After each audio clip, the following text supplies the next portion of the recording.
they pay or not? Did they pay? Shenandoah pay anything?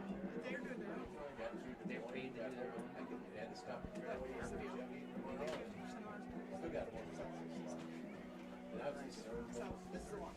Hey, am I still on that one? Probably I'm still on that one.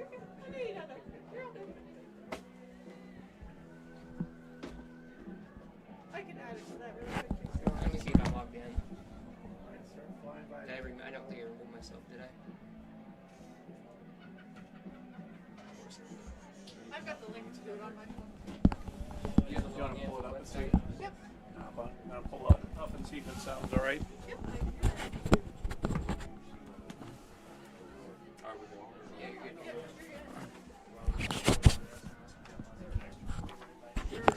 Make sure you're Testing 1, 2, 3. Testing 1, 2, 3. No crisis, but I have a question. Are you ready?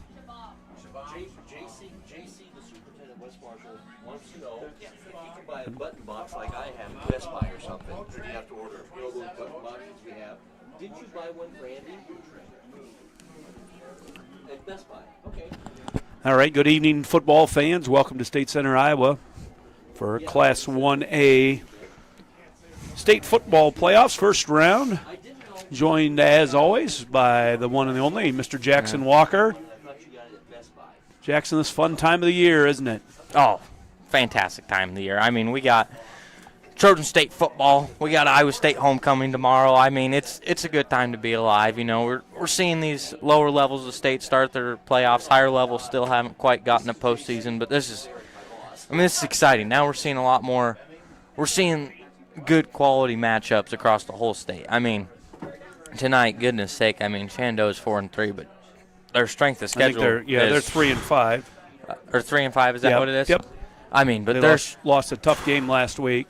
is their strength of schedule one of the best in the whole Yeah, state? I mean, yeah, they're pretty tough. I mean, they're I think playing that's some tough teams. the hard thing with records is, depending on what you play non-district wise, and that can skew your record. Oh, absolutely. They happen to play Carol Kemper, who is a good shot at winning a state title at Absolutely. 2A, so that's who they get for a non-district game and impacts. And then their district is pretty loaded. Yeah, it's stout. So, in our district, we saw us in Pleasantville, and then most of the rest of the games were pretty lopsided. Yep. So you never know No, how things will go.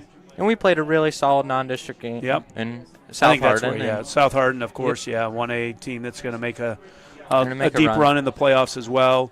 And then you knocked off 2A ranked Roland Story, who I don't think they lost a game in their district either. So Oh, really? Yeah, I don't think so. I think they won their district. So, I think that tells you a little bit about your team as well when you knock them off. So Trojans have done what they needed to do. Yep. I had a handled business last week to win the district and get the 1 seed, and then I-35 handle business. yeah, geez, that's we were talking about that before the game started up here in the press box. Needed I-35 to win, and Ogden had scored a touchdown in the fourth quarter to go up by 5. And usually in the fourth quarter, you're going to go for 2 and get the 7-point lead.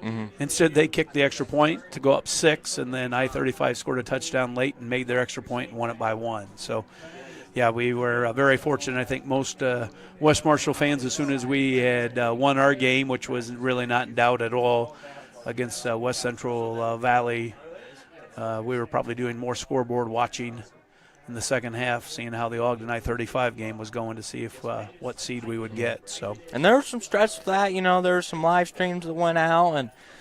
But I heard from Beckham on the bus, it was a pretty tense situation there for about 5 minutes. yeah, it's pretty close. Yeah, and when you said strength of schedule, I think I-35, I don't know how much stock I put into the power index that you see on Bound, but they had them as the 16th best team in Class 1A, which, when you're 3-5, that says something about your schedule if they put you up that high. There's some teams that had like 6 wins that were way behind them. And again, that just, speaks to the schedule that they have faced. So No, absolutely. I think what we're, from a Trojan standpoint, I think we're really confident in this group. had a lot of adversity, and they've worked through issues, and they've really been an impressive group. And I think Cody was kind of talking during the assembly today, and this team was maybe picked to be about third in the district with whatever preseason rankings that kind of aren't great for high school football because nobody knows anything. You know, we saw all the seniors graduate, and there's question marks all over the field. And what this group has done is they've really stepped up. And, you know, well, it's – I sent him a text and some of the other coaches too, text messages after the game. I mean, I can remember back when I was a senior here, we were certainly probably not the strongest class of athletes that have ever gone through West Marshall, and the coaching staff and the program got us to 6-3. Yep. And without the coaching staff that we have or the program that we have established, we would not have been 6-3. And I think that's what coaching staff has done here. Obviously, some phenomenal individual performances this year by some key players and whatnot, but coaching staff put kids in a lot of good positions, and then you have coaches that weren't afraid to make some really tough decisions. I mean, if you look at the way we started the year, we got a tailback that will probably be a first-team all-district tailback that didn't even play in the first two games. No. And I think that's been huge for us offensively to have Wyatt Brown back there and having a really good threat, good-sized kid, and it's got kind of that speed element that he can take one the distance. And then you look at defensively, you've inserted two freshmen in. Again, that's not an easy call to do. When you do that, and one's leading the team in tackles, I think tied with Dalton Eldridge, sophomore who's had a phenomenal season as well. There'll probably be some, again, all-district recognition from both of those guys. Oh, absolutely. Dalton and Joe Kielman, and then Turner Drossett as a freshman as well has just been phenomenal.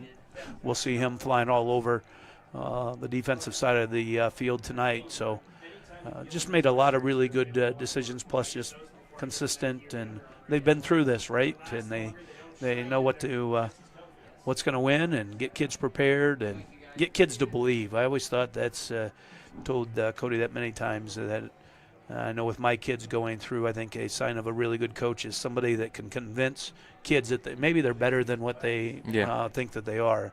You know, some will just can tear you down and make you feel like you're not very good. And then there's others that, hey, you might not be the best, but they're going to make you feel like you're really good, and then that's the way you play. And I think that's definitely a characteristic of that Cody has and his coaching staff has. So. No, and he got it bought in from some really important players. I think, Blake Hart is one that had a quiet confidence this whole process, even when he wasn't named the starting quarterback yet. I mean, he had a quiet confidence about this season, and he's continued that even after South Hardin. And you had these moments where people are questioning how good of a football player you are, and maybe early season interception issues, and he's really played well. I mean, I've told Blake to his face, I mean, you've done better than I thought you would. Right, yep. I mean, and he's really stepped up, and he's been a leader, and he's commanded that offense extremely well. And you obviously have to talk about the line if we're going to talk about what makes this football team well. That was our some really big holes that we've enjoyed the last few weeks. And pretty much, I would say, other than the South Hardin game, have controlled the line of scrimmage offensively and defensively. Pleasantville played us. But we still moved the ball pretty tough. well. I mean, we rushed the ball very well against them. We just kind of shot ourselves in some foot in the wrong time and stuff. Kind of interesting, as I was getting ready for the game, I was looking at some stuff for Shenandoah, and I realized their head coach, Skip Eckhart. Skip has been a long-time high school football coach, been at many, many, many different schools. Our paths actually crossed. He was worked for a while as a football coach in the Davenport schools when I was there, and we used to get together early in the mornings. We'd get up about 5:30 in the morning. We'd play old man basketball, Skip was definitely one that you didn't want to run into. He set some really good screens, so it was neat to see that he would be here. And then I mean, you can read a lot about Skip. One of the things that you're going to know is his team is going to be physical, going to be tough-minded, and he's turned programs always around. Before I knew he was a coach, I asked Cody, "Hey, what do you know about Shenandoah?" And said, "Well, I don't know if you know this, Jackson. They they met in like a summer scrimmage. Yep, I did this know summer, and he said they were very physical, very tough kids. Like we're gonna have to play really hard and match their intensity tonight. But certainly when I saw that Skip was a coach, that didn't shock me. So I think Cody said when they played this summer, which summer I don't know, that really makes any difference at all. There's guys that are there, guys that aren't there. You really haven't figured out your team yet. It's October, not June or July. He said we thought they unofficially keep score. Said we probably won by a couple scores, but I know, like for us, Connor Schuler wasn't there, and Connor makes a pretty big difference as an offensive and defensive line. 280-pound offensive guard lined up right next to 325-pound Luke Stewart. That's pretty nice at 1A football. It changes things. Yeah, then on the defensive side, him and Luke, at your guard. Defensive tackle, 600 pounds there as well. Makes it hard for you to move and allows those linebackers. I think that's the thing that, you'll look at stats and you say, well, geez, man, Luke doesn't have that many tackles. They're kind of, but their job is just to occupy blockers then let those linebackers just run and free and make tackles, and that's kind of what they've done. Mm-hmm. And then, it sets up these two linebackers perfectly. Underclassmen, maybe not quite as experienced, not quite as patient in the tackling game. They want to get downhill and hurt somebody, and that's exactly what Connor and Luke allow them to do. Sometimes the lanes that are opened up for them to make a play are just as good on the as good as what we see on the offensive end. Well, something that will not be a factor tonight, which you never know when you're getting ready to enter postseason play, is the weather. Mm-hmm. The flag is hardly even moving. We were probably, I would say, upper 50s probably. Oh, pretty. It's football weather. For our game time temperature, I got 52 right now, so about perfect for this week. Sometimes you're going to start getting cold or some rain or wind. We've got really nothing tonight. I think it looks like special teams will be could be fairly even tonight. We have been pretty dominant in that area with Wilson and Beckham both doing a good job on kickoffs and punts respectively. But I was watching warm-ups. And Ethan, with the consistent making the extra points. And then, Shenandoah was, I was watching their kickoffs and practice before the game here. And he's got a strong leg. I think that was number 30 was kicking for quite a while. So. No, but Wilson's a weapon. I'm going to say that every week. Wilson has an ability to make kicks if he stays out of his head, and I think I'm still more confident in our guy. I'm always going to be. Tegan Brunk is there. Tegan Brunk, okay. 6'2", 205-pound senior. Oh.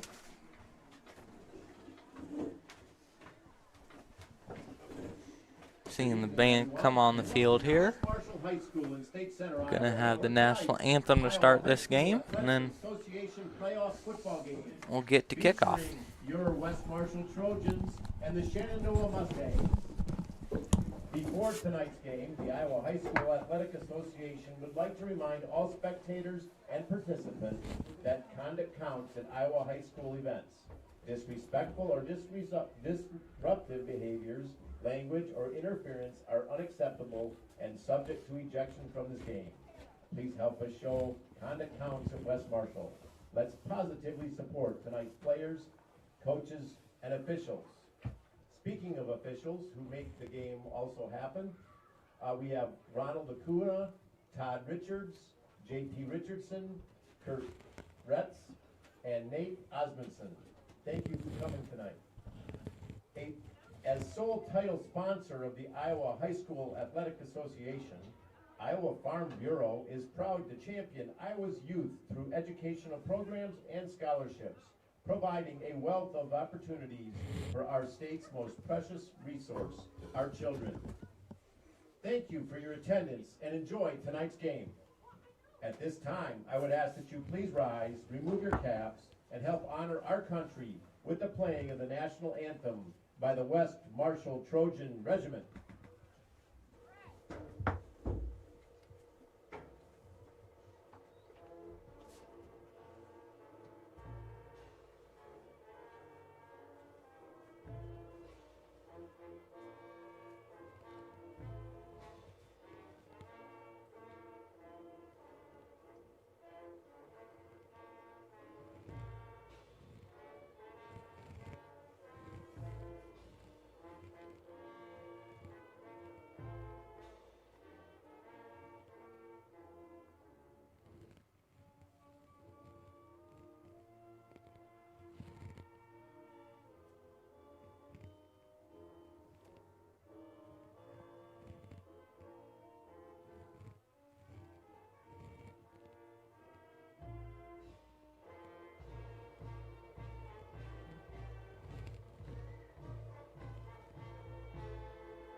Nice job by the West Marshall Band with the national anthem.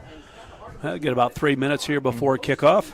I always think something that's interesting here, too, is travel. You know, I think the state really works hard to try to get best teams advance as far as they can in the playoffs, and so sometimes you got to travel a long way. So you like, how are kids going to handle that? I think I was talking to somebody from Shenandoah earlier. I think about a 2-hour and 45-minute bus ride. So you just like, all right, how's that going to, how's that going to work? Are they going to come out ready to go? Is it, sometimes I think flat. the first few minutes makes a big difference, especially probably when you're the 4th seed.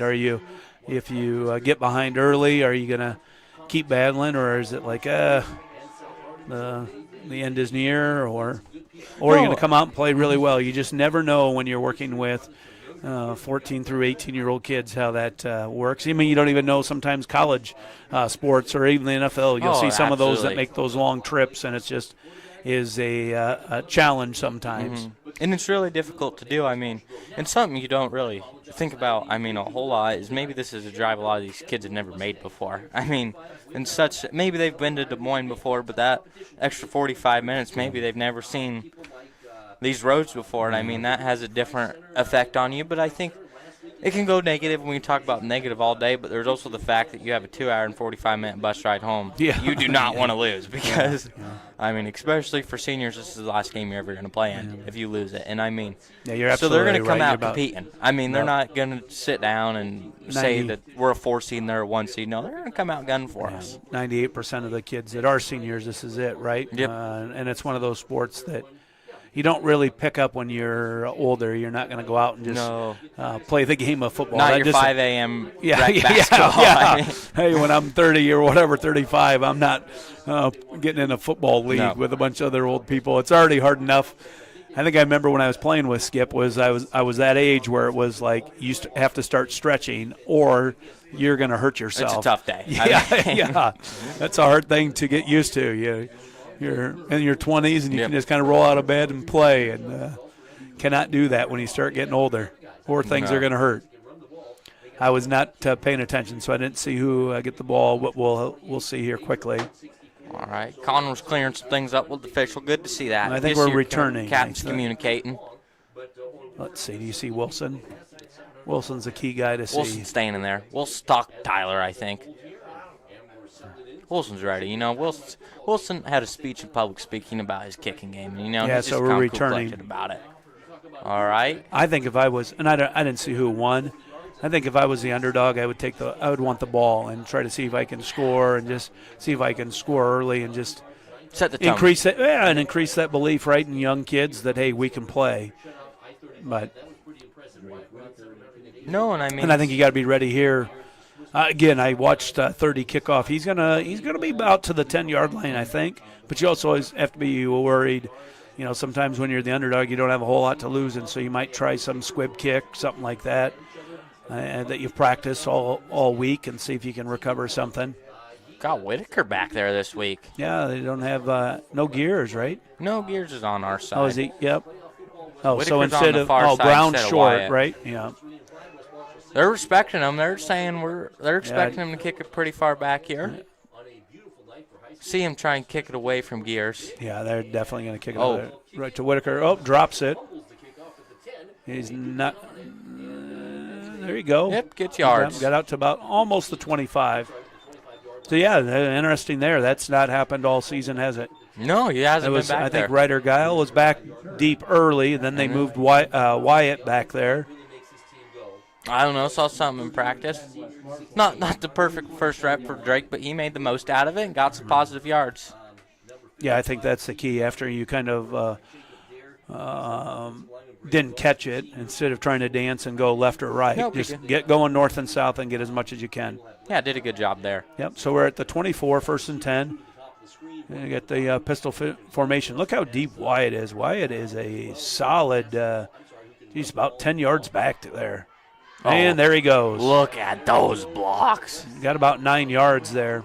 3 guys on the ground. Yeah, that is really deep. Which, for Wyatt, he does his best running when he has a full head of steam. When Wyatt can run up to it and just get going, that's when he does his best running of the football. So Jackson, you should have seen last week. Big number 68, Luke Stewart. You know, he's, 6'5", 325.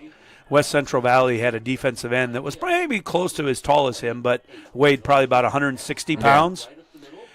What he would do is as soon as the ball was hiked, he dove at Luke's feet and just tried to tackle Luke. I'm like, what in the world? The coaching staff said they alerted the officials that this is what they're going to do, should be holding. You can't do that. And no call was made. It was like, oh, my goodness, you got to be kidding me. No, I mean, sometimes you got – DeSoto's done that as the undersized guy last year. You know, Eilbach maybe told him to chop block, and it didn't get called. I was in an away game. No, you can chop block, but you can't just grab a guy's leg and try to hold him so he can't get to a linebacker. Held him? Yeah, he just covered up his good read. There you Come go. on, Cut Wyatt, it. get that corner. Ooh. Oh, that's a horse collar, isn't it? Called. How was that not a penalty? Wyatt. Okay. No, Coach Hackett isn't happy. That should have been a 15-yard penalty. Still got a nice gain, 5 yards on first down, gives you second and short. Although he might have just grabbed the back of the jersey and taken him down. He might not have got his hand inside of the jersey. From our angle, it looked like it was there, but I mean, we're not on the field. And I would say the official must have a good view. He was right there. He was right there. Of course, our coaches are going to be lobbying for it, right? So they might have seen it, or they just might have been lobbying for the penalty call. Gears goes in motion. Hand to Brown again. Brown stuff there. There's nothing. Yeah, that was a really good job by the defense. Got blown up there in the middle. I think 25 was in on that loss tackle. of 1, 3rd and 6. So first time that we've faced kind of a longer distance third down. Yeah, got yards to go here. Still not. I Adler's don't think they will be opposed to running the ball again if they want. I haven't seen how they've matched up against Gears. No, Gears and Edler are both flanked out to the left, and we've got Guile down closest to our side. There's the play action. He's got Beckham wide open. Beckham drops it. Oh. I'm not going to say anything. Yeah. Now Beckham's going to have to get the punt off. He had the first down there. Wasn't going to get much after the first down because that pass was leading him right to the sideline, so I don't think Beckham's going to be able to turn up, but certainly would have been a first down. So good ball by Hart. Good ball. Right where you want to see it, DeSoto. Good time by the line. Beckham will get the next one. He better. So we're at the 40. Or he's hearing it tomorrow. We're going to tailgate. So they not too deep here. They get Beckham for about 30 yards. Oh. And that's going to go over his head, yeah. Big time play. Get down there. Yeah. Get down there, Turner. No, he knocked it in. Dang slid in. I'm not sure about their punt returner. Like with quick stats, you can see what guy averages. Yeah. And he was 30 yards from the line of scrimmage. Beckham is pretty consistent at about 40 yards. Yep, they put and it landed at the 20. So I'm not sure why they were lined up where they were at. And that, like I said, there's no wind, so it's not like – actually, if there's any wind, he's kicking with about a 2-mile-an-hour wind. So I couldn't tell you. But still, that's really good high school punt. That's a 40-yard net punt. So now good job by Beckham. We'll see what Shenandoah does here. They like to run the ball. And then when they do throw, a little speed option. And there's a penalty right away, holding. Yeah, Connor's looking for it, and he's got it. So that'll be 1st and 20 from the 10. Yeah, you're going to see a lot of speed option. They're going to run the ball a lot. When they do throw the ball, they like to get it to tight end, which you don't see a lot in high school football as much as you used to. See, he's going to look for Cole Graham as his leading receiver. He's a 6'1", 180-pound tight end, number 11. So they like to look for him. No, yeah, and their quarterback, he had some pretty impressive throws during warm-ups. I mean, he looks the part. Can't say I watched a lot of his film, but, I mean, 6'2", 200 pounds. I heard from coaches, too, that they really like number 11, Graham, as a blocker. Okay. That he is a lot of times he'll get physical. Yep, and then they like to run his way because of how good of a blocker he is. So I think you'll see Beckham a lot of times going to his side, is from what I understand. Oh, Luke's right back up the middle. there. Luke Oh, is ball, good. ball, ball, ball! Yes! Our way. Oh, there we go. Oh, yeah. Luke Stewart just swallowed him up right Hopped away. right on it. Oh, jeez. Who got it? Was it Connor or who got it? Do you know? Did you see? Joe hopped on it. Joe did? Yep. He Yeah, saw the Connor ball and he said, that's mine. Luke just engulfed Was he the unblocked? fullback. I geez. mean, he just got there. I'm telling you what, I was 1A lineman. I would not have wanted to go up against big Luke Stewart, 6'5", 325, and is a good athlete. You know, sometimes every once in a while we'll see somebody that is really big but just doesn't move. Luke moves well. Luke moves very well. Oh, there's the quarterback power down to about the 3, maybe. No, the 4-yard line. So it'll be from second and goal from the 4. what do you think Winkler would have told you? You know, you're matching up against Luke Stewart that week. I mean, there's no way around it. That's your matchup. What's Winkler telling you? Oh, man. So, Hart with a nice little run to about the 3. And She's just like, So here we go, second and goal from the 4. I think it's either going to be a Hart or Brown carry. I don't think we're going to put the ball They're in the air. keying in on Yeah, it. there goes Hart. yep. And touchdown. Yeah, he's in. Oh, no, he says he's down just short. Really? Down about the half-yard line. Okay. Yeah, I can probably recall my toughest week of practice was we were going against Woodward Granger, and they had a really good defensive end named Rod Benetham. And, oh, my goodness, he got after the scout team defensive ends and just made them go as hard as they could. The game was easy compared to playing against our own kids. Touchdown. There's Hart. Touchdown. Blake Hart. Act like he did before. Just pitched it off. Love to see that. Taken a helmet to the ankle, and so was very limited in running. Hurt. So, yeah, last week it was, I think Brown had 184 yards. He took a lot of the carries, and then they threw the ball a lot. They put kind of in a new play, a little shuttle pass, forward pass that Kinnick got some big yards. Look at that. Oh!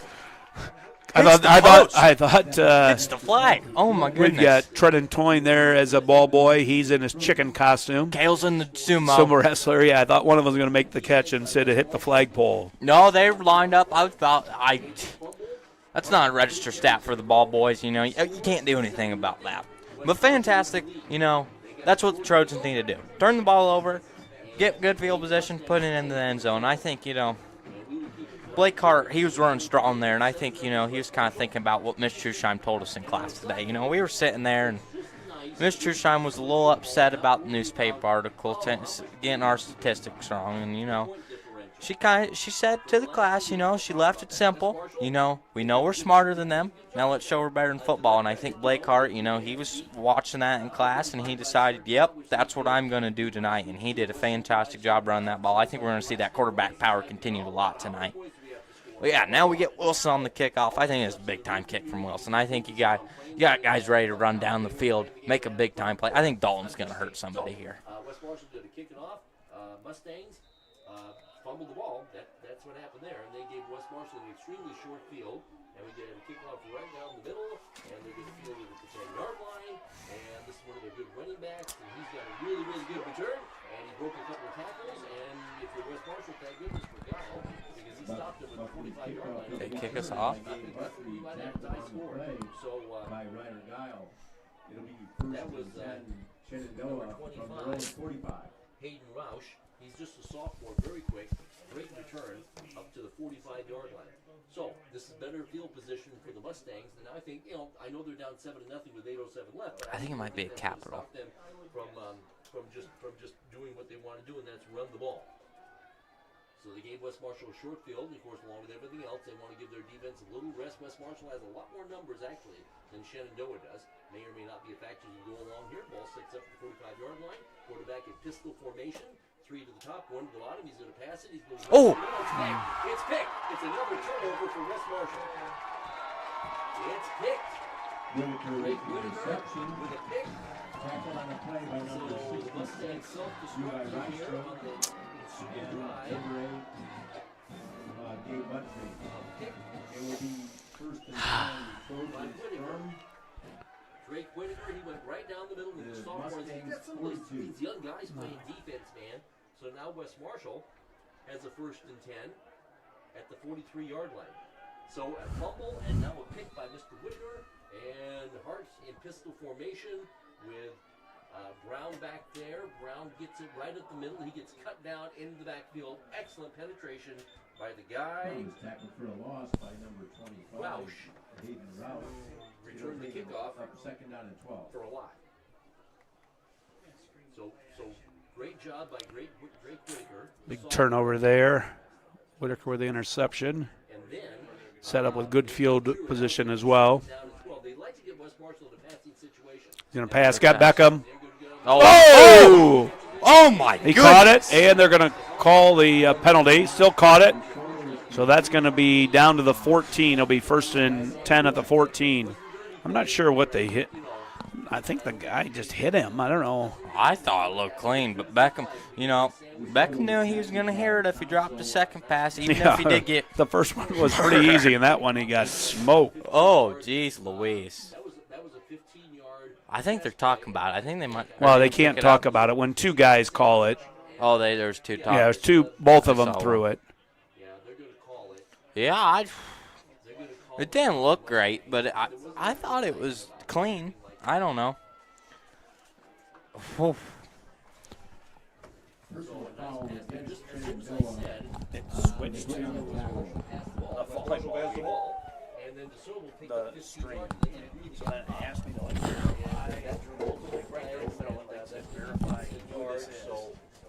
So two possessions. So I put in the Two turnovers for Shenandoah. That's tough for them. I know they're a good football team, but it's just tough. I mean, in the last game, the coach said that they had 3 turnovers in the last game they lost. And it's tough to go on the road against good people like West Marshall and do that stuff. So after the 15-yard pass play, 15 yards to the penalty, the ball set to the 14-yard line. And Blake Hart will take the snap. Toss to Wyatt. He tried to cut back inside, got to the line of scrimmage, that's it. So after a couple of nice runs, the Mustangs have done a better job with the run. They just kind of been shooting themselves in the foot. Well, and there is a fumble. So now West Marshall fumbles the ball. Okay. See, the Mustang players are jumping around. My Needle players jump around. At their own This time, 16. they had a legitimate cause to jump around and celebrate because they forced a fumble. And I mean, they forced Brown to cut back, and then he got popped, and the ball came out, and now they have the ball.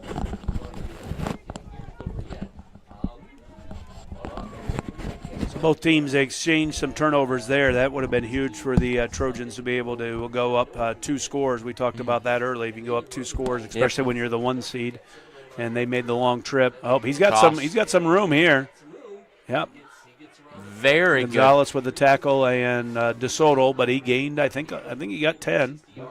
Very good block by his receiver there, Ethan Alpha, number 2. I mean, he just put DeRossi. I mean, he just put him back, and I mean that's what you need. That's what receivers making blocks like that. It really shows you're a physical football team and you're trying to make plays. Yeah, Trojans. First couple carries of Brown, he was getting some huge holes, and then he's kind of been shut down. And then Hart had some success running the ball, and then Brown there kind of was met at the line of scrimmage by several, and then fumbled the ball. Here's the same Another play. toss. Beckham with a nice play, forced him out, and then who is that? Keelman. So gain of about 2 or 3. And Buttry, you can just tell if he gets into the secondary, that's just nothing but trouble. Of course, No, and the running backs running the ball well so far as well. I mean, We'll have to, like I said, we'll have to kind of watch where 11 goes, where Graham goes. What we had heard, he's going to take you to the football. They like to run with him. So that wasn't 2 or 3. It ends up about a 4-yard carry. So 2nd and 6. no, he fought for yards there. Did So you got good job. twins both sides, kind of spread you out a little bit, but they're still going to want to run the ball. And when he gets into the secondary, he can be a handful. see. Yep, going delayed hard game, delayed game. Yep. Can't So that take long. negates a good first down run. Now you're 2nd and 11 behind the chains, and I don't think that's where Shenandoah wants to be. No, absolutely No team not. wants to be there, right? Not against us. I mean, when you get positive yards in the run game, you really like that. And you have a good first down play, you have running back fighting for yards, and then you go backwards. I mean, that is just, it's not ideal. It's not the situation you want to be in. I mean, but they're playing physical, like we said, and they're going to keep competing for sure. I mean. So here we are, 2nd and 11 from the 28 about. There goes that. Oh, fake toss. Oh, there he goes. Big Come on, run. Teagan. Whitaker with a tackle. What do we got? Is there a flag? No, just a corn stalk out there in the middle, I think. Can't remember if there's a whistle or not. There is holding again. Oof. So that'll be a big penalty. No, I think that was Luke. Luke was trying to get away. Yeah, Luke was drawn out trying trying to to grab play, him, and he couldn't get there. But yeah, I mean, that's 2 straight penalties, and you know you gotta have attention to detail there, and you gotta have focus, and you just can't lose a turnover battle in the state. I mean, in this postseason, you can't you're do 2nd and 21.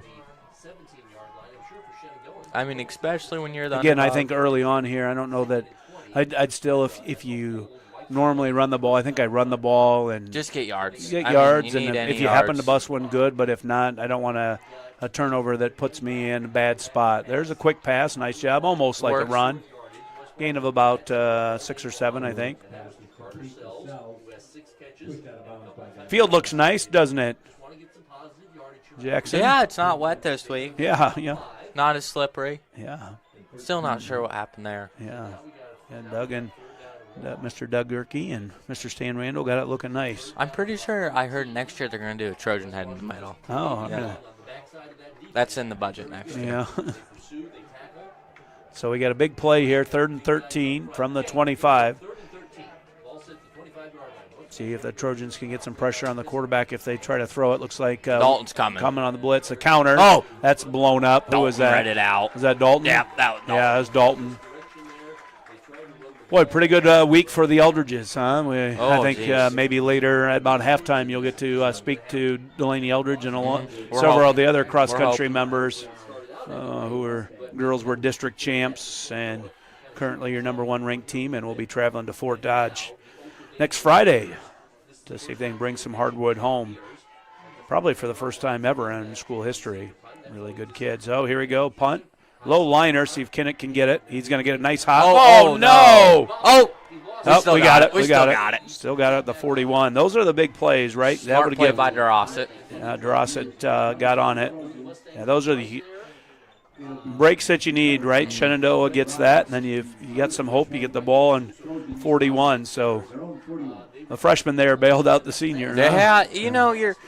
That's one of those that you either spots to be in as a returner, though. Yeah, I mean, you it's either taking a weird bounce. You either got So do. then I'm sure that you're taught you either let it go, or you got to make sure that you're going to get it. And of course, Kinnick doesn't want it to bounce forever. That was one that was good, could bounce another 10 or 15 yards. So had some momentum. False start or offsides there. Oh. Good job by Schuler. Yeah. Sell it. There comes in on then. So free 5 yards there.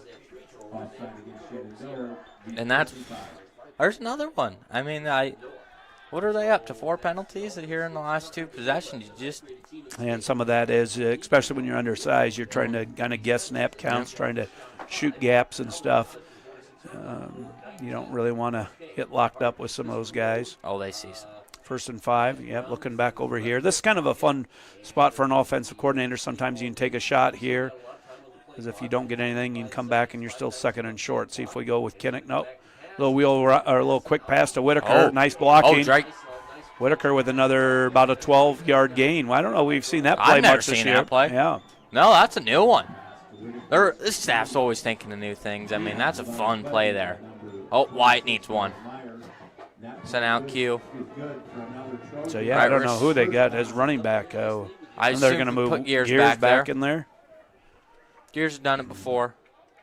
Nope, Yackel. Oh, the Yak and then attack. Durasset, they're going to send both guys back. Oh, no. We might have to burn one here. Clock's ticking. Clock's ticking. Let's see what we got. We got the right number? Yeah, Yeah, we got it Yackel right. is a fullback. Oh, So come we're on. going to probably see a heart run or a pass. There's a heart run. Yackel with the no. I'm going to say with the block, but his guy beat him. Play's dead. So loss of a yard. And a good tackle there by Ethan. And he leads the team with 50 tackles. He's very good, number 2. You got to count for him. All right. So See here goes the Durasett get in. freshman's going to go in as running back. He's gotten in a little bit of running back during garbage time. We've had a few games where we pulled ahead this year, but this is his first time really meaningful snaps on offense at the varsity level. And Let's see if he trying can to see make if I some can plays. find Brown, see what See next Brown is trainer. over by the trainer, yep. Yeah, Yackel's going to be more in the backfield if we need blocking back, and then Durasett would be Play more action. to Oh, he's got Kinnick. Come on. Come on. no. Oh. Kind of stopped running, and then the ball was overthrown. No, Kinnick Gears broke record. Yeah, they've switched. Like I said, they've been running. They used to run like a kind of a counter to him, and they'd pitch it back. Now they just throw it forward, so then that's considered a pass, so then he's picked up a lot of receiving yards. That was single season receiving yards, right? That Yeah, I record he think broke. so. And was that Bo Coberly's before? I have no idea. You got our receiving record. It's either Tracy Golly or Bo Coberly. No. Oh boy! no. What? This is just thrown up Play for a defense. punt. Yep, Yep. that was not good. I So think now he we're got a probably weird punting. grip This is on a it. good spot for us to punt. Beckham's. Beckham's sweet spot. So I don't. Let's see. Where's Wyatt? Wyatt looks like he's at the midfield. Looks like he's probably going to be ready to go back in. Yeah, I don't know what happened there, but he'll figure it out. He's good. He's good. Let's see. Returners back at they get the heels at the 10. Now backing up to about the 9. Now back to the 10. It's a good spot to be. Nothing over. Low snap. Oh, that's going to be really good. That's going to be really there. good. Oh, no, Oh. out of bounds. About the 18. 17. Yeah. So about 23-yard net punt. Didn't know he was doing directional punting now. Yeah.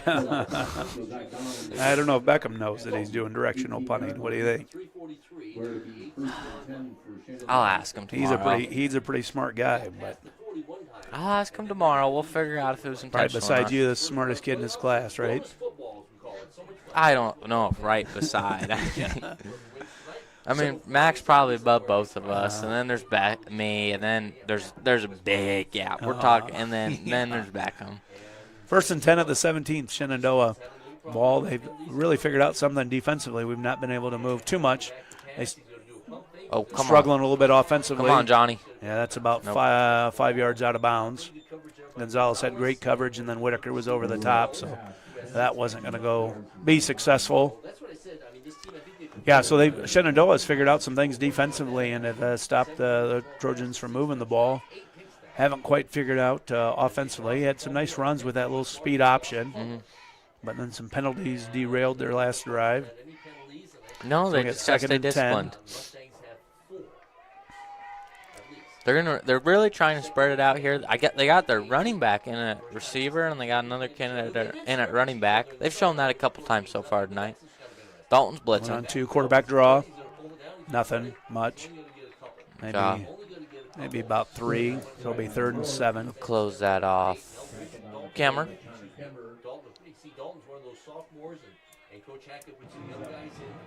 Yeah, good defensive play here, and this is a situation. play here you because you think they go their tight end. I Yeah, mean, it that's might. had a lot of success this year. I mean, Well, Whitaker had him covered pretty good the first time Okay. when they would try to go over the middle, so we'll see. was They're that going to have the to hurry up. interception? They're about 10 seconds here. Yeah, they're coming getting out of to the the play line clock, so quick. it'll be- So he's going to be on the far Have to side of move the quick. field. Damn, spread out pretty far. I thought they would have him right over the middle for him. They got it off with about 3 seconds left. Roll out pass opposite side. Nope, incomplete. Good defense by Johnny G. Yeah. John's really played well at the other corner spot. Really solid tackler. No, he did a lot of learning quick. I mean, you had South Hardin, you had Roland Story early, and two very good receiving cores. And, you know, you got to learn on the fly there, and he absolutely has. And I think it probably has really helped John, too. And a lot of kids, we've talked about this throughout the course of the season. You know, John was a kid that had played really good JV football for us, but never really gotten any varsity time. And now we were counting on him at the start of the season to be our tailback and corner, so you're having to learn two really important spots. And when we made the switch to Wyatt, that allowed John to focus in defensively. And we have a lot of kids that way, a lot of young kids playing just defense, and I think that helps. You don't have to learn multiple things. No, it keeps us fresh, and I mean, a lot of depth, too. I mean, you think a guy like Bryce Crawford who gets in there on fourth down and when it's third and long, and Brown's back in. Fresh snap there, and that's fresh. We got Guile and Gears to our side, and then Whitaker and Hart quarterback run, big big old old Blake Hart. Nice cutback, gain about 17 there. That was a huge hole. Yep. And he's so. Yeah, and I think that's hard. Like, if you watch tape, like last week, Blake didn't hardly run the ball. No. Like, how many games you go back? I know, like when we were last winter with basketball and you're going to the postseason, you're watching a lot of different games, not just like the most recent to see what you can see, and you're trying to watch games where it's good opponents so you can see what they run against good teams. But some games, Hart runs a lot. Some games he doesn't run a whole lot. Oh, Brown tackled again in the backfield. We got blown up there on the left side of the line. And no chance to get going. Yeah, Loss of about 2. And there's that one in the week one we talked about. Well, there's no film on us. How does anybody prepare? Because we're a completely different ball team than last year. Now you're getting to the point in the season. There's too much film. I mean, there's games where Hart's not running. There's games where Hart is running. There's games of Wyatt's running well. There's games where airing it out more. I mean, this team's very versatile. It's not a one-dimensional attack. Hart with going to be a nice run. Oh, Blake. Gain of about 4, so. Yeah, and you probably, early on in the season, you're focused in a lot more on just getting yourself better. Yep. And now, you've kind of figured out who you are, and of course, you're still working on getting yourself better. But you're also probably, as a coaching staff, spending a lot more time studying your opponent and getting yourself ready, giving your kids the best chance to win. So now we got 3rd and 9 from about the 33. I would say Trojans is certainly not required to throw the football here. That's definitely 2-down territory. He's going to throw deep to Gears. Gears got double coverage. Yeah, that's nothing. Good coverage. They had it sniffed out. Yeah, they had that red right from the beginning. All right, they're going to put Weingarts in. 4-down territory. I'm calling for definitely passing play, but I could also see Hart maybe break containment here and try to pick it up with his feet. We'll see. No, absolutely. This is where you let your quarterback make a read and try and make a play. Minute to go here in quarter number 1, 7-0 West Marshall. All right, steps back. There it is, quarterback run, but he's still broke going. Some tackles, but just got hammered. Jeez, when is a whistle? It's like grabbed him by the face mask. Oh. Jeez. I think one of the linemen were standing there like, what are you? Jesus. Yeah, that's not good. That is a preventable play. So now we'll see what the status is of Hart. Hart's limping pretty good. He's a tough kid. He's going to get back in. He's not coming out, but. 54 seconds left to go here in quarter number 1, 7-0 West Marshall. We're seeing exactly, I think, what Coach Hack had expected. Very physical, tough. And is that the ankle he got hit in with last week? Yeah, I don't know. I can't tell. And again, you never know. Cody sometimes will try to focus. It seems like more quarterback run. Sometimes it's the tailback. It varies from week to week. And so I was just thinking they weren't running them a whole lot because they didn't need to last week. And he said no, it was an ankle. So geez, look at Lou. Another fumble, and the West Marshall recovered. I think they're saying they got it. Yeah. Luke took both the running back and quarterback. Oh my goodness. And Hart's back on. Oh, big 68. Oh my goodness. I mean. And talk about some film you're putting out for college recruiters there. I mean, not one but two, and that's about the same. He just made the same play twice. Yeah. I got deja vu from 15 minutes ago. So we'll see what we run here. I don't think we'll go not gonna quarterback run it with run. heart. It's either going to be wide or here we're going Orbit deal. to go gears. Yeah, nothing there either. Oh, no whistle blown, so they're going to let them keep running. Yeah. Been a slow whistle. They let they let Hart get hit about several yards after he kind of got pushed back. Didn't blow any whistle. And I thought for sure there was a whistle there or going to be. Didn't. And Gears took advantage, picked up about 5. So we'll see. We might get one play in here to end the quarter. Play clock and game clock about right at the same. Yeah, you don't So necessarily have to run a play here. But No, this could be sometimes you'll see at Oh. college or the NFL, Yeah, I don't think they'll they're just try to draw you off sides and not really run a play. run a hard count. Which I don't. Did you see what Mahomes did last week? No. Oh, my goodness. So it's like 4th and really short. Mm-hmm. And he gets up to the line of scrimmage and he starts calling, and it's like hut, hike, whatever he says, and he's just trying to draw the defense off sides. Yeah. They don't jump. So he gets up and he starts yelling over like by the sideline, "Coach, that never works." And then guess what he did? Hurry up, hopped under center, hiked the ball, and they got the first down. So it was funny. Him and Have Andy Reid mic'd up, probably too. have some fun. Yeah, he was mic'd up. He said, I think, another word or two that I probably can't say on the air. Oh, really? Yeah, but it was hilarious. Like him and Andy Reid probably have some good time drawing some stuff up. I mean, those are two fantastic offensive minds. I mean, and they've seemed like they've had plenty of fun just running the NFL the last few years. No, I say, you think Hart should run that one? You know, you think we should try that one in here in the second quarter? I know there is a trick play installed. I'm not going to give away. They did run it during the assembly today. That was an interesting decision from Cody. So we're at the about the 24. So, boy, if you can get about 10 more yards, you feel good at field goal range. I mean, Wilson, he might send them out this area. Certainly the Trojans, you're thinking touchdown and get up that 2-score lead. That is huge in the game of football. You get up 2 scores, and the percent of winning is just significantly higher. A lot higher. A lot higher. There's Andrew got the statistic on that one. I don't know.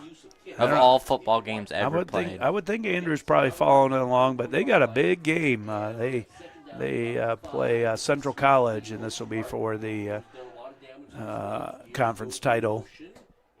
He's going to hit it. Hit Whitaker. That's no good. Just behind him. Oh, Schuler's grabbing his arm. All right, he's good. He's good. Little stinger. No, and they're pretty. Shenandoah is showing they put number 8, Gabe Buttry on him all night, and they're not letting Gears do anything tonight. They're going to try and contain him. They don't want anything going on there. And I can't say I don't agree with that strategy. I mean, you shut down our best receiver, and that definitely helps your defense. And now you're going to have to see guys like Whitaker and Weingarts and Guile and Edler step up in the receiving game. Tegan's had some nice games. He's got some really good hands. Oh, there you go. He fought. Got down to about the 6, so it'll be 1st and goal, Trojans at the 6. Really good time by the offensive line. Hart had plenty of time back there, allowed that route to develop. That one took a while.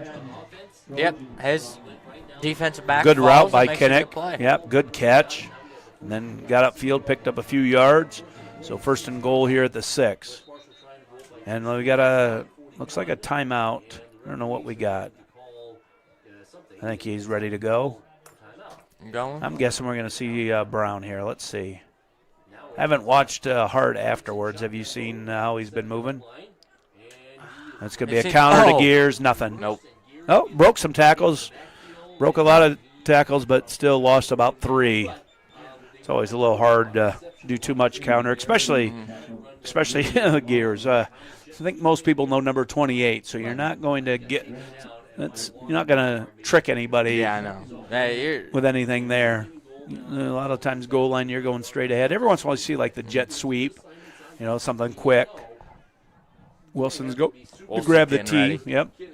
Let's see Wilson stay off the field. I think that's Hart's Demeter right now. I don't know.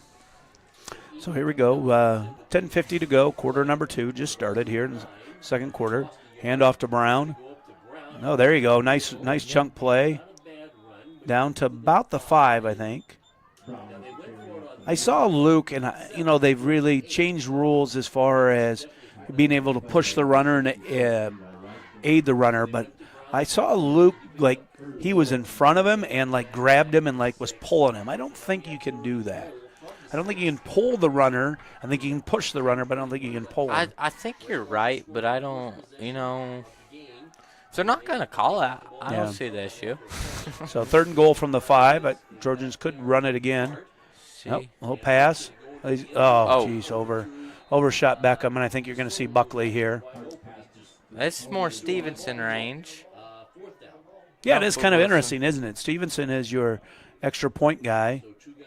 And, yep, so he's going to send Stevenson. He's going to send the short. This is Ethan's first field goal of the year, I think, attempt.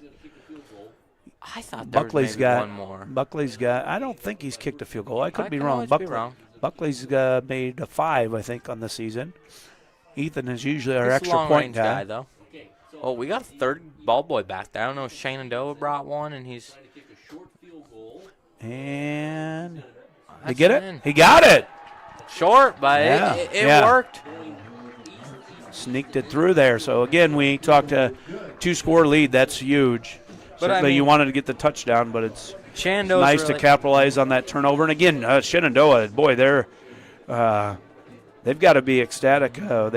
West Marshall has had some short fields, and they've still, kept it close. And so they just need, you bust a play here or there, and now all of a sudden you're 10-7 or something. No, and you're in for a fight. So their defense has done a good job holding us there. They did a fantastic job there. That was that possession off that turnover too? Yeah. I mean, you had good field position. So you've had 3 turnovers already, right? So got to clean it up. I mean, you have to, but even with that, they've stayed in this game well because their defense is just coming out. They're playing physical. I mean, I think that's something you kind of talked about was Coach Eckhart was going to have them playing physical, and they know that they're going to have to punch well above their body weight to stay in this football game, and they absolutely have. So that's really fun to see. I mean, there's been times where we get this 4 seed and we get a matchup that's pretty favorable for us. I mean, maybe Sheraton one year, or Clark. I mean, just we stuck it to them pretty good. But this year it's a very even matchup, very competitive ball game. It's been fun so far. So Wilson's got the ball teed up here at the 40. Wilson's booting it. Nice strong kick. Guy got it about the 4, and he's going backwards, so that should be. Wyatt Brown. Wyatt missed a tackle. That's Turner Drossett's not going to miss the tackle. Wyatt with the initial contact slowed him up. Wyatt gets downhill quick. No, Yeah. I think we got a 3rd ball boy tonight. I think that's when we kind of first noticed Wyatt, wasn't it? On the special wasn't teams. Playing a lot in the first couple games in special teams, some and plays. Then you see that, and it's like then you start thinking, hey, we got to get this kid on the field a little bit more, and then He's an athlete. found a spot for him to run at running back. No, and I think that's something. If you got any younger listeners listening to this broadcast, never discredit special teams. If you go out there and make plays on special teams, you can absolutely get yourself spots on offense and defense, and I think Wyatt Brown's a fantastic example of that. If you got good body language, Wyatt Brown had fantastic body language.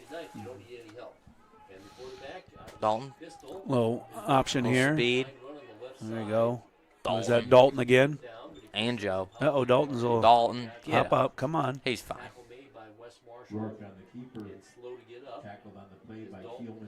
Tegan's telling him get up. You're Dalton's fine. Yeah, I think the other neat thing about the young kids should watch with Wyatt, like I'm sure as a senior you're thinking, hey, I wish I would have got to play, and just keeps doing what he's supposed to do, and then all of a sudden, hey, 3rd week of the season, hey, you're the guy. Yeah, and he has a huge game. Yeah, so it's like, and you're leading our team, or maybe second in our team in rushing. You've got over 700 yards coming into tonight, and you didn't even play 2 games. Connor. Yep. Got outside Connor. Connor forced him out wide. Still did pick up 2, so it'll be about 3rd and 3. No, and with Wyatt, you're going to probably see him. He's going to get an all-district team. I mean, likely. I mean, Yeah. I'm The not other sure. thing that I think that is Pleasantville had a really good cool- back. Not sure what his stats ended up being, but The other thing I really liked about Wyatt is Wyatt stuck it out during his junior year. A lot of kids won't go out their junior year because, hey, I'm not going to play, whatever. And well, you miss out on a year of getting better. And it's not always easy. You're running against the scout team, and you might be getting beat up, or the first team as a scout team member, you might be getting beat up, but you're getting better and you're competing. So here we go. Big play, third and down. 6. See what they go to here. They got that other Little running speed back option. in They're there. going Beckham's side. And upfield. Yeah, it's going to be 4th and short. Let's see what we got. Very short. He had a No, good he last might give him. surge, He yep. gave it to him. He had Yep. a good surge there at the end of the run. Right when he was going down, went ahead for a few more yards and got that first down. No, and that's what you need to do, Ben.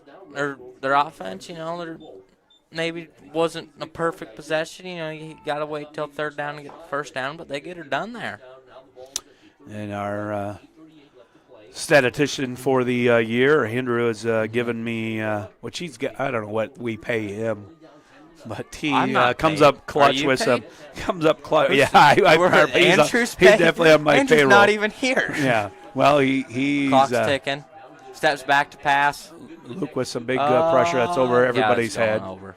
Is that Johnny on coverage again? Yep. All right. What is So he paid says, according to Pro statistician? Football Reference, if two evenly matched teams were playing and one team got up 10-0 at the end of the first quarter, their winning percentage jumps up to 80.4%. Now, I don't see an official works cited there. Well, he says Pro Football. Oh, That's Yeah. I don't know. Is that a trustable Yeah. source? Is that a real article? Yeah. Is he just saying Pro Football So Focus? I don't know. 2nd and 10 here from the 38. We need an annotated bibliography. Andrew. All right, 2nd and 10. Try to get. I think they're 8:15 to going go run here. here. Pick Yeah, up I some think yards. that's speed option. I don't. Oh, love he's going to that. get Yeah. swallowed up. Is that Luke Stewart again Luke. and then Connor? No, Who was Beckham that? finished that Beckham? one off. Yeah, Luke and Beckham. Luke escorted him over to Beckham, and Beckham just hammered him into the ground. There we go. Brady's going in. They're going speed package. Boy, I don't know if I take Luke off the field. I- Oh, my goodness. What a half by the big fella.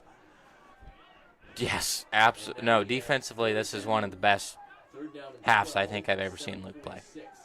Luke's had some good halves. Luke's had some really good. Luke's had some I always good think halves. Luke is This is a really, really stout good one. defensively, and it's hard. It's hard to move 325 pounds, but it's really hard to move a guy that is 325 pounds and a pretty darn good athlete. Going hard count. And timeout. Yep. They're just trying to get some extra yards there. 7:26 to go here in the first half. Yeah, this is one of those dangerous spots, right? It's 3rd and 16. They haven't really thrown the ball a whole lot successfully, so it's like, do I take a risk and try to get a first down here and maybe get a turnover, or do I just try to run the ball, see if I bust one, and if not, I punt and let my defense play, because they've played pretty well in the first half. I mean, your Trojans' touchdown is off of a turnover where you had a really short field, and then you had a field goal, but well, you really haven't had like a long sustained drive against them. Actually, the first drive of the game was probably our best, and then we fumbled the ball at their 20. Yeah, I mean, neither team has been perfect. I think one thing to say about this game is it has been physical. I mean, but attention, that little detail stuff Matt Campbell loses his mind over. I mean, there's been penalties on their side. We've had some turnovers that could have been avoided. Just little stuff that stacks up here, and I think we're kind of seeing it cleaned up towards the end of this half, though, and I think we're not going to see as much of that stuff in the second. Go in the locker room, and they're going to clean it up, and we're going to have another really good half of football after this one. And we could have a good close here. 3rd and 16.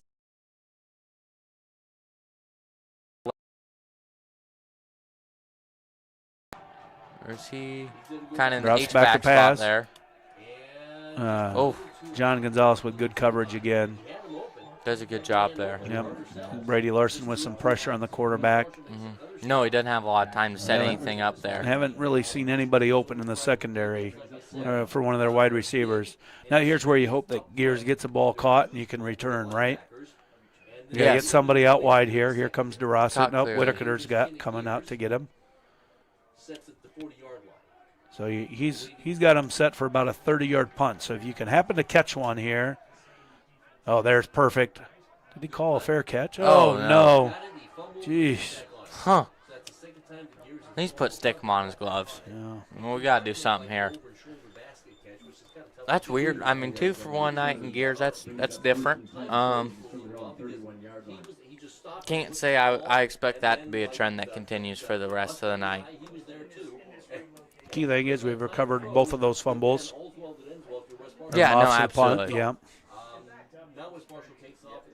Not terrible field position, 31s, but so really good job for them. That's about a 40-yard net punt. Yeah, That was one of special those that teams when it was has been first even. kicked, but I couldn't tell right away if Kinnick went to like fair catch it. He had moved some, so I don't know if that's what it is. I am a little bit older. My glasses probably aren't the cleanest at the end of the day. Can't see the best and I'm not anymore. sure the last time that these windows were clean. Now Trojans running a little speed option, nothing. Gain of maybe a half a yard. I don't think the windows are that bad. I think Mr. Tolfson right now is making up excuses for his They vision. are not clean. They're not terrible. No, yeah, I don't. Yeah, some of those dots I feel like I saw a few years ago. Yeah. I think they've stayed there for the 4 or 5 years we've been doing this. Yep. Probably going to be here after I'm done. Yeah. So 2nd and 10, 6:30 to go here. Right here, Trojans need some positive yards. Hart's with Hart a run up keeps the it. middle.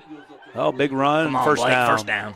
You know, And this is a big possession, too, because you always think of, all right, who's going to get the ball to start the second half. And it will be Shenandoah will get the ball. So if you could go up 3 scores to end the half, then you feel pretty Yeah, good, you right? feel a lot better. Even with them getting the ball.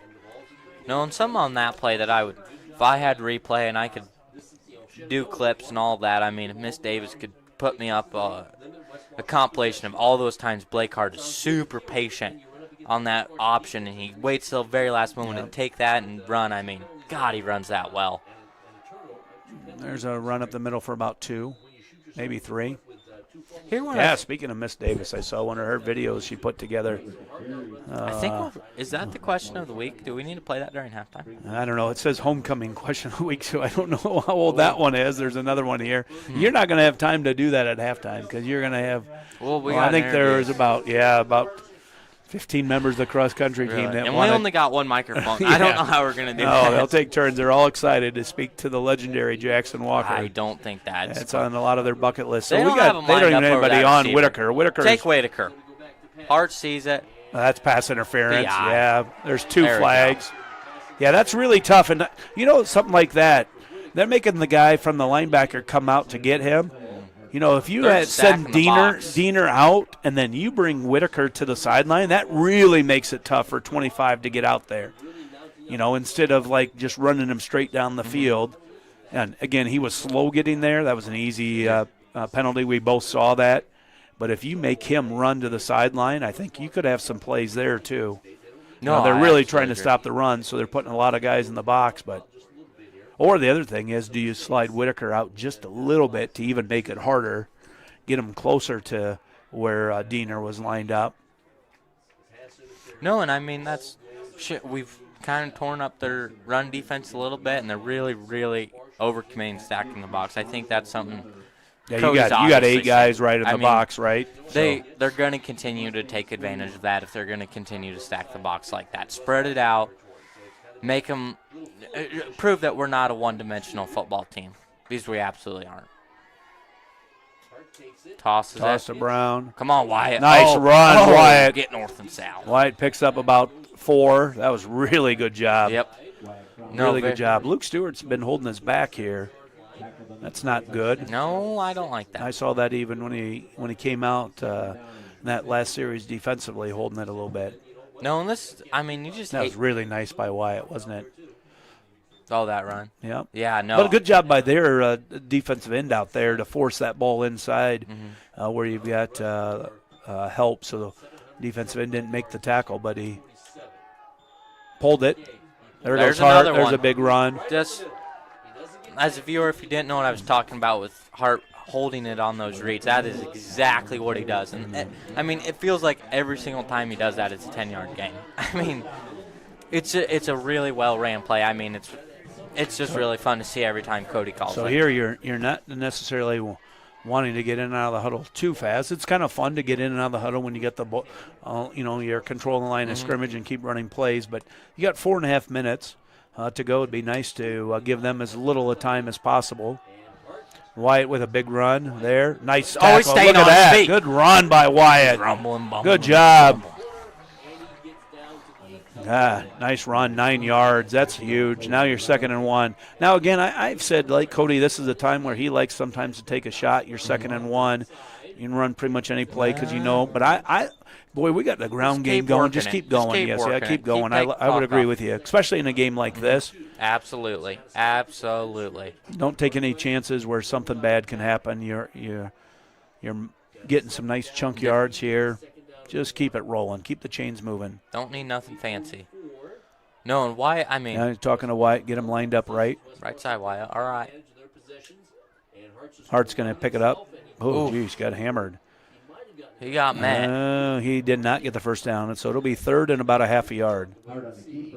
No, and I think another thing. Now Brady Larson going out, or maybe he's going to coach him and says, hey, I see something, or we can do something.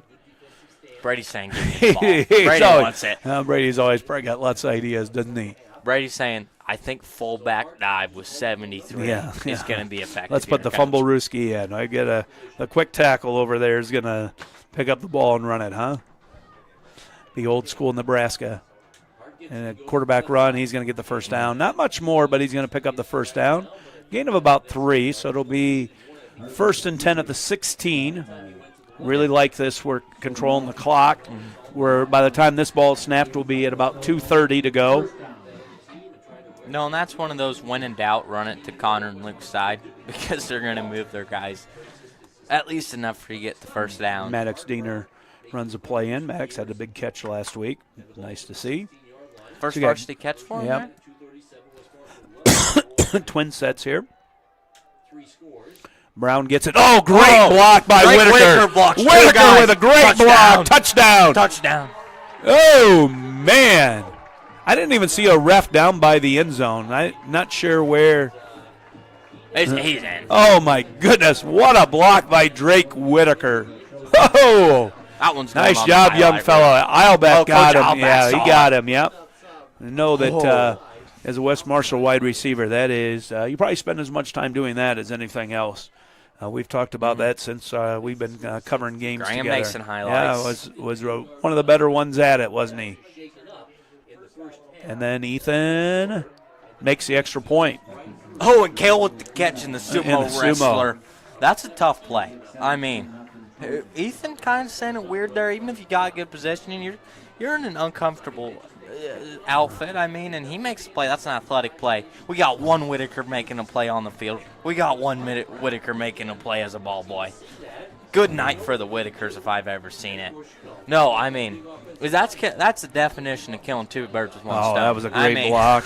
Great block. Louise. And we talk about that, wide receiver doesn't make the block. Hey, maybe it's a 4 or 5 yard gain. When you get wide receivers to block, then that's when you get big runs, and that's exactly what happened there. Yeah, and when you get wide receivers who are excited to block, that's what thing. Drake Whitaker looked excited to block there. Some guys, I want to go out there, I want to run routes. Our guys, they want to go out there, and they want to hit somebody. Yeah. And that's really fun to see. So I need a good kickoff coverage here, 2:26 to go, 17-0. Yeah, Wilson, I know, that was kind of nursing a little bit of a injury.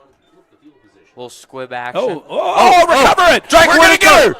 We got it! Oh, Whitaker got it again! What a sequence! Oh! What a sequence for Drake! Comes in like a missile. Yes!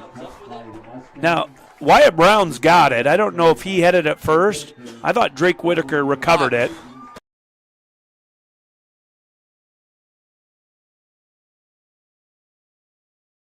Try to score another touchdown. Let's run this up, boys. Yeah, we were talking, man, if you get up 3 scores at half, that'd be great. Heck, you go up 4 here. Ooh. Oh, so who do we got out? We got Bryce Crawford in at line. So we got somebody that's not. That's big. Luke Stewart was getting stretched out with his back. So now a little different look here. You've dropped about 200 pounds almost there, right? Hey. 150. Yeah. I mean, Bryce has been bulking.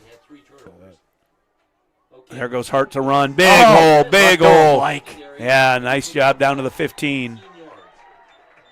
Hart with the keeper up the middle. So Hart with another keeper up Oh, the middle. jeez. You know what's coming. You just can't stop it. Great job by the That play offensive goes lineman. for a Trojan. 2:15 to go. Clock stops momentarily Picks up the first as we down. set the chains.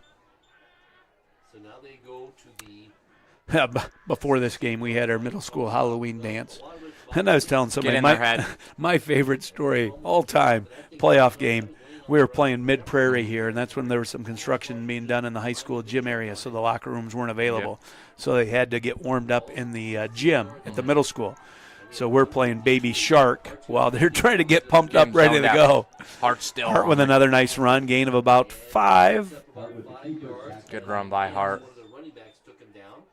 But 141, West Marshall. Luke's going back on the field. And you think he's going in a tailback? Oh, no, he's taking Crawford out. I thought maybe they'd move him in the jumbo package. I think that's a good point. Get Yeah. Crawford back out there. Yeah, nice Crawford does a job. good job there. Yeah. Plug and play. Go out and make plays, and he's going to be in that spot next year. Yeah, he's going to be one of those tough, undersized linemen that West Marshall has had a history of, some really quality players. Nothing there. Nice play by number 11. We talked about his defensive or his offensive prowess for Shenandoah, but Cole Graham there defensively made a really nice tackle on Brown. So now we're third and about 6. Now, and here's the, we're at the 12. We're certainly in Wyatt's range. I would say we're on the borderline of Ethan's range. Ethan is more of the short kicker and very accurate. Third down. Hart's going to take his own number. Hart with a run. He's Hart not going to worry about a field No, goal. we're We'll not get down to the 5, so it'll be first and goal. moving how we're gonna- 45 seconds. We got timeouts, Yeah, too. we got all 3. I'm not sure he even needs to use one. He might I use don't one. think he needs one, but, I mean, you got the option. You're going to have the clock stop for a short period of time. I think you're just going to hustle, get in and out of the end zone as quick, or out of the huddle as quickly as you can, but not use the timeouts. You got about 5 seconds here, or 30 seconds left. Hart with another run. Be a holding penalty. So that's the only problem of not using your timeouts is if you get something like that. Now you're set back at the 15. I'm assuming that's holding. It was thrown by the referee there, so that's usually what it's called. Something in the middle, I'm guessing. Yeah. So now I'd call the timeout because I believe the clock will start running as soon as the referee marks the ball for play. So I think I'd call the timeout. Asking. I think that's the rule. I could be wrong, but I don't think the he's clock gonna was call running. it. I think the clock was running, so it will run once they get set again. He's going to keep it going. Well, he hasn't. The referee's got to get back set. Nope, he's not going to run it. So I was wrong. No. Probably about the 7th time so far tonight. Oh, Wyatt's got a big hole. Let's see. Come on, Ryder Ryder. Guile. Oh, Ryder yeah, Guile with Ryder. a big block. That's Oh, another yeah. touchdown, and that's another great block by the West Marshall wide receiver. This time it was Ryder Guile, and getting some high fives from Connor Kemmerer and Blake Hart. The boys locked Nice down. job, Ryder. Now Wyatt should go slap Ryder on the rear. What? That was a great block by Ryder. And then good job by Ryder by reading it. And, boy, the end of the first half couldn't finish any better for the Trojans. You're 23-0 with 20 seconds to go. Stevenson on for his 4th kick. And it looks good as well. So he's 3 for 3 on extra points and made a field goal. Trying to get us off the bounce. No, we're kind of talking. We're up 10-0. 10-0, and we're up yeah. 24-0 really quick. Quick, yeah. They get the ball after the half, but we're kind of talking after we get that first touchdown. Well, we got to prevent them from scoring because they're getting the ball back after half, and now you're up a few more possessions, and you're feeling really good about that. And our statistician just texted us. Andrew shows that winning percentage jumps up to 99.6% if they're up 24-0 at half. Okay. So now you can't relax here, especially in high school football No, here. You can't. got to get the ball kicked. It's probably not going to be deep. We saw that it was kind of a squib last time with Ethan, but you want it covered, and no big plays here. You want to go up 24-0 at half. You don't want to relax here for a second and then kickoff return, and then There's a lot of green grass they're leaving open for the squib. another just line drive kick. Caught at about the 20. Oh, nice. Oh, good run, and then all of a sudden he met, let's see, that might have been Dalton Eldridge again. Holy cow, he came to a sudden stop. Oh, my goodness. So 15 seconds, I would think. I could be wrong. Really, I don't know that you have a lot to lose. I was going to say you might just go into half because you've not done a lot throwing the ball, but really you're only going to get so many possessions. So do you take a shot here and see if you can get something? I don't want my guy. Or the other thing like is that. like your speed option. I mean, you can bust one, hit a seam, and go. You could also They've had get some decent murdered by runs. Dalton again. Yeah. They'd back up secondary just a little bit. Don't let anything get behind you. That's not what I would do. That was Brady Larson right up the middle. Might as well knee it. Yeah, I don't think up the middle is the route to go. Just risking a kid getting hurt. That's going to be your halftime score. West Marshall with a strong second quarter. Strong second quarter to take a 24-0 halftime lead.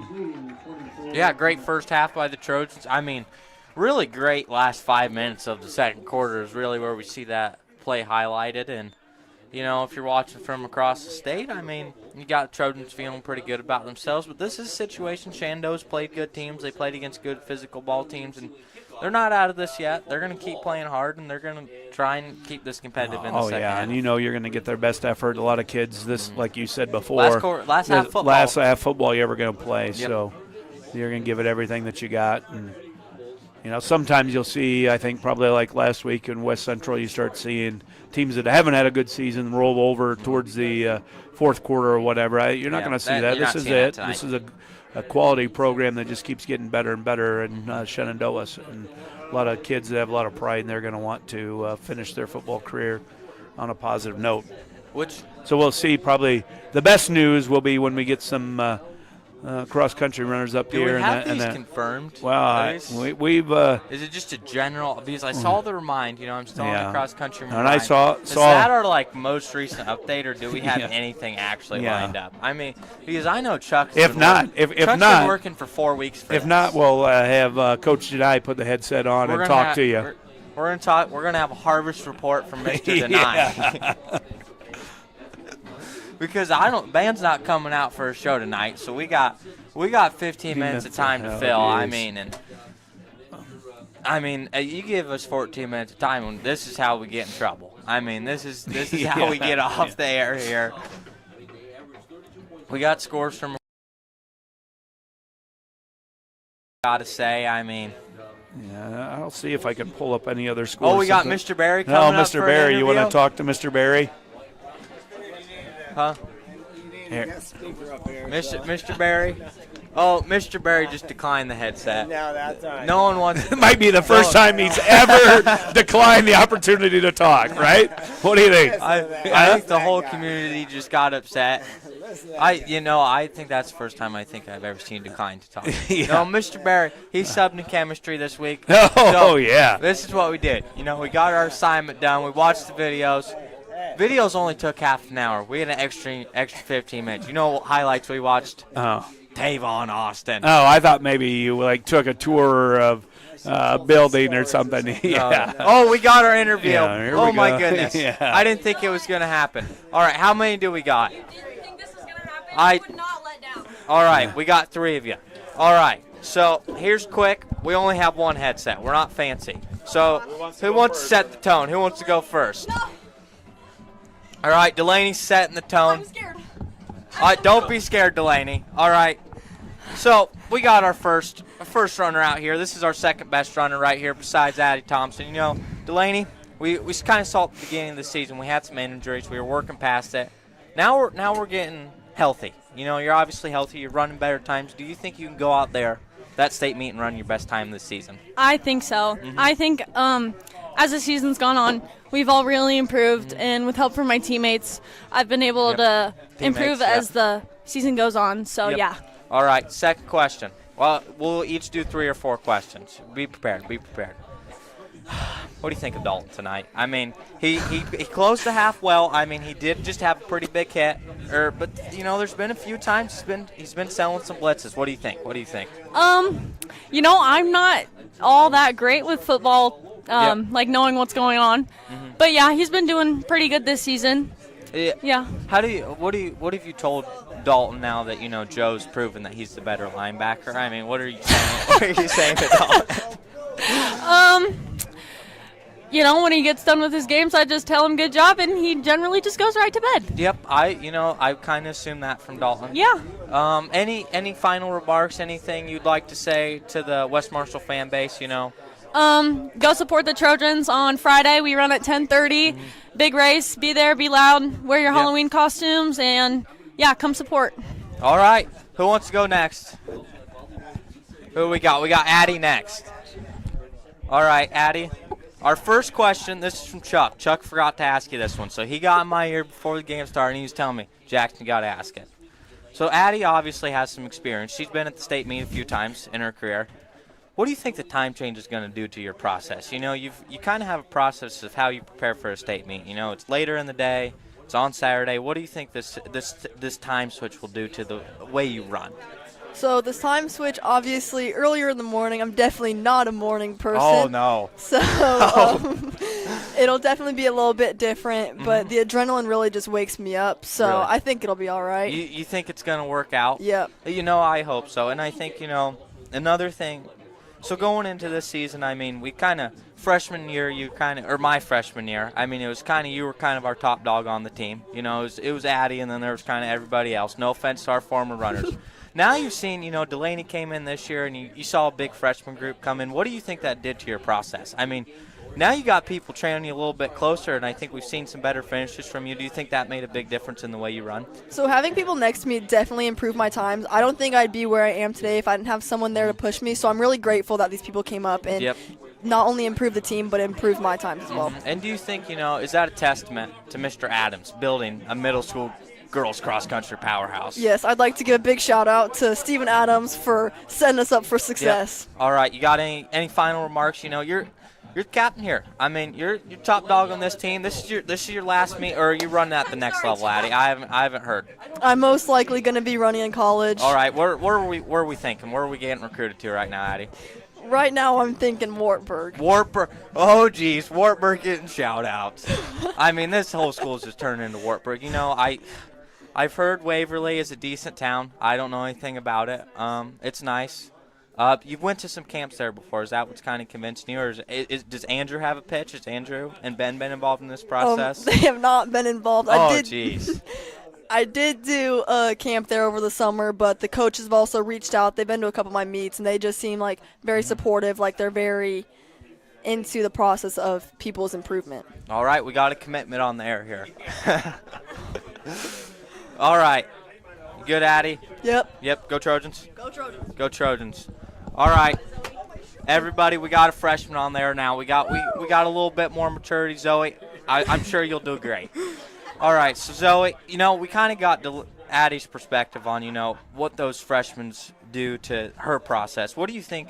You're coming up and, you've been really competitive with Ella and Keeley your whole middle school career. And then you got people like Delaney and Addie. What do you think that has done to your process? Now there's people who are a little bit above me. I mean, they've made it to state meets before. How do you think that's affected your process as a runner? It's definitely, helped me, learn how, just train and just be more part of, a compact team, close together, and to, be able to, just train together. It's just so fun. And, yeah, and, all the leadership. Yeah, it's way different than middle school. It's really cool. Absolutely. Mm-hmm. All right.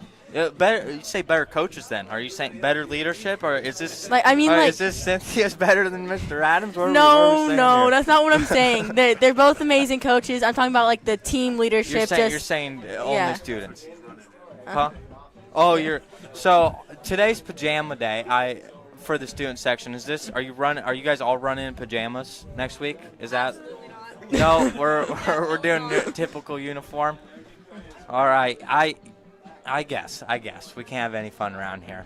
All right, and then another aspect of you being a freshman, I mean, you're going to a state meet as a freshman, which both of these girls did, but you're going with a team. I mean, and how do you think that kind of – now we're talking about a program here. I mean, before us we got 1 or 2 girls going. Now we got a whole team. How do you think that's going to change how do you think your group of – your graduating class is going to affect the West Marshall cross country program going forward, and is this going to be something that you expect to do every single year as qualify as a team? Well, I mean, we're going to lose Addie and Delaney for years on, but when we complete going, I mean, we have 3 good top runners. Keep going. So I think we're going to keep being a powerhouse, even because I think there's some good cross-country runners coming up, and we have our 6th and 7th runner who are running pretty good. So, yeah, I think we're going to be a good team overall. Powerhouse. You're saying there's going to be multiple banners hung up. You know, there's going to be 4 straight. Is that what we're calling right now? All right. I like the confidence. Let's see. You got anything else you want to talk about, Zoe? Anything else you're feeling amped? Not really, just go Trojans. Yep, and come out and support. What time is this, Zoe? Let all the people know what time this is, what day it is, where are we going? It's 10:30, Friday the 31st, Halloween at Dirty Dodge. Oh, okay. Okay, Zoe's off the mic. Anybody from Fort Dodge is listening. We think Fort Dodge is the lovely town. Yeah, you're a lovely town. It's very scenic. I mean, Highway 20 is a beautiful highway. Go eat a taco. Yeah, Taco Tico. Chuck called it. Yeah, Chuck loves Taco Tico. Wait, these Dirty Dodge allegations. Well, can we cut that? Yeah. Do we have editing? We don't have the capability. All right. Thank you to all of our cross-country girls. Oh, we got a picture? Huh? All right. We're going to be off there for about a minute here.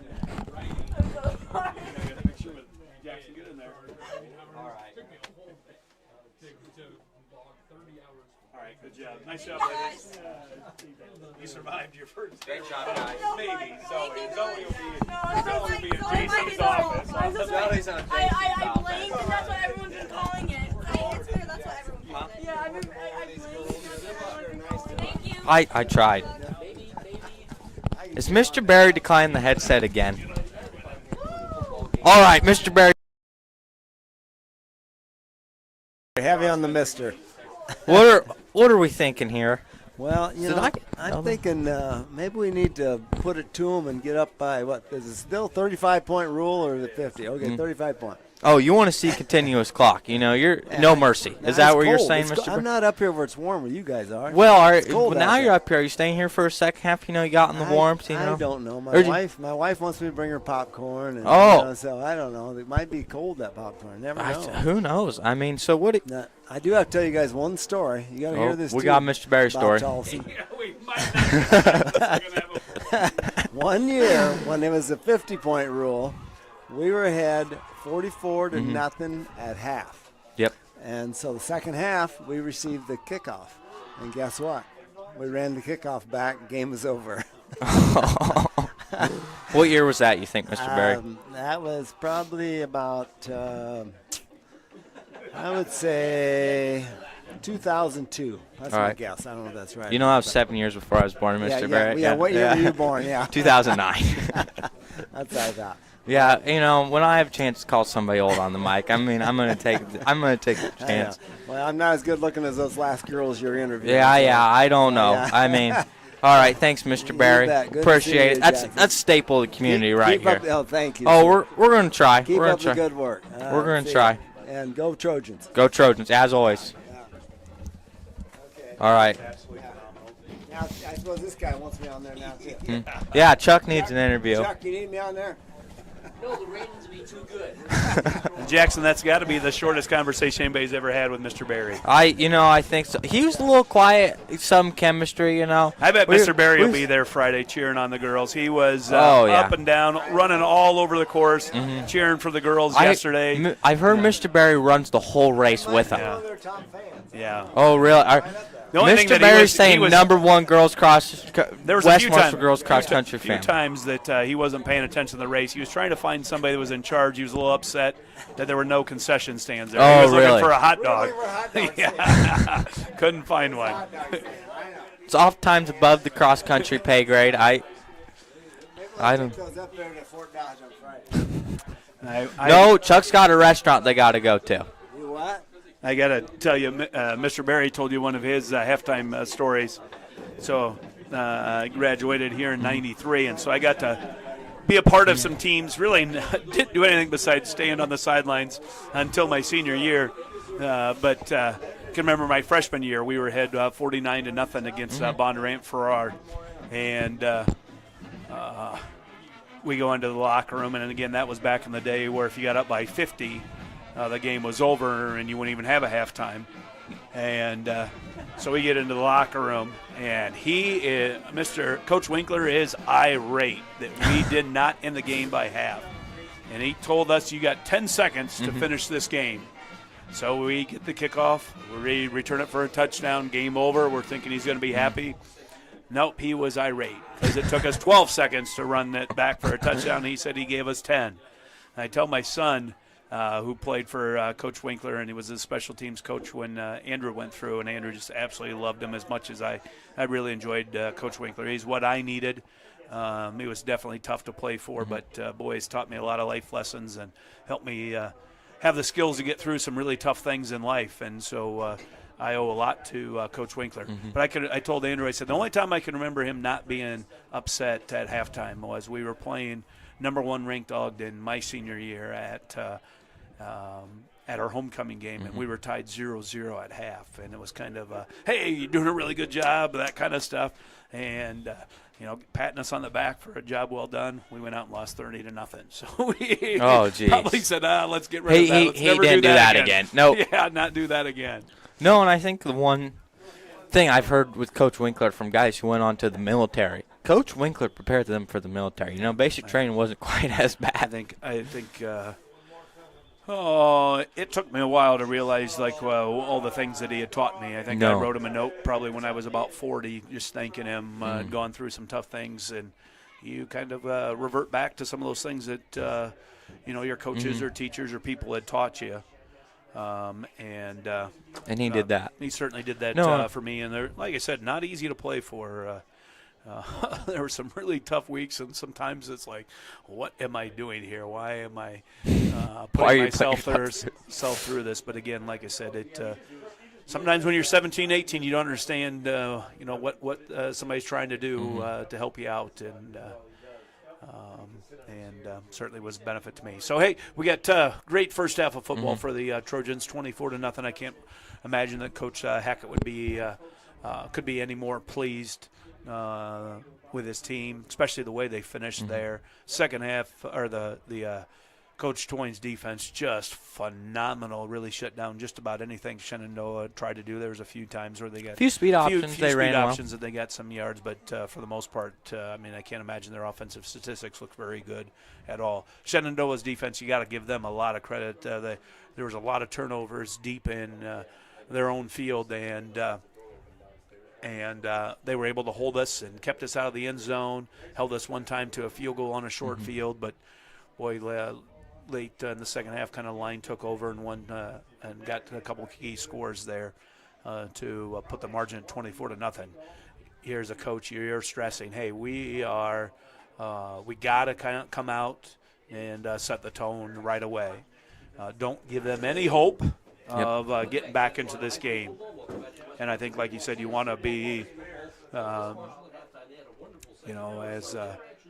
Coach or Mr. Barry was saying, you want to get to that 35-point and then just get the clock going and get out of here as quickly as you can, right? You want to make sure that there's no injuries. You want to be healthy. You've seen tonight a couple guys seem dinged up a little bit. Connor and Blake and Wyatt and Luke and stuff. So you want to get out of here healthy, or get up far enough that, hey, I can start subbing in some guys and get us there. No, and that's something we kind of always talk about in the regular season, is we want to keep the game going. We want to see kids get other snaps in. I think now that we're in the postseason, I think it's kind of okay. This is time to take care of business, like you're talking about, and let's try and get this football game over. And now we're going to see. So Stevenson's going to go back out for the kickoff, and so I would say Wilson must still be bothered. Must be, and he's had success. We gained a possession there. So boy, it's going to be a tough night for Andre. She's riding a high, and the cross country team wins the district. Yet her alma mater, Eddyville Blakesburg, is getting steamrolled by Grundy Center right now, 42-0. She went to Oh, EVF. yeah. Oh, good run. Good return there. Very good return. Out to the 46. I thought she grew up in Sigourney. No, she's a rocket. Eddyville, You know, Blakesburg, Fremont. I That's her home stomping grounds. was a citizen of Fremont, Iowa for 3 years. Molly went to Fremont for up till 5th grade. You know, we moved on to greener pastures, but you know. So we've got, let's I see, still other support 1A the football. Rockets. Grundy Center's rolling. Ridgeview is up 28-13. They're the higher seed over Tri-Center. Underwood is up 46-0 at half.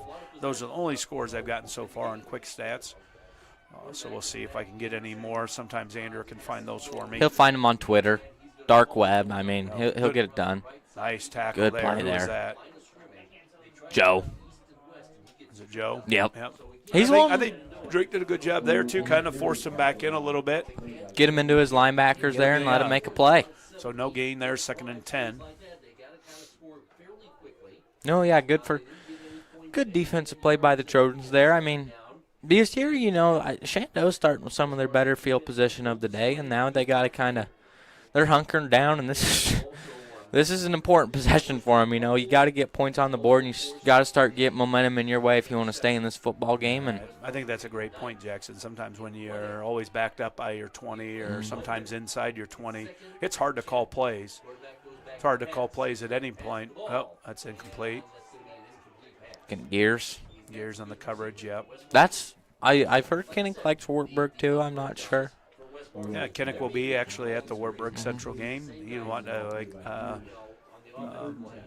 keep playing, and he's been a lot. I think he goes somewhere just about every week.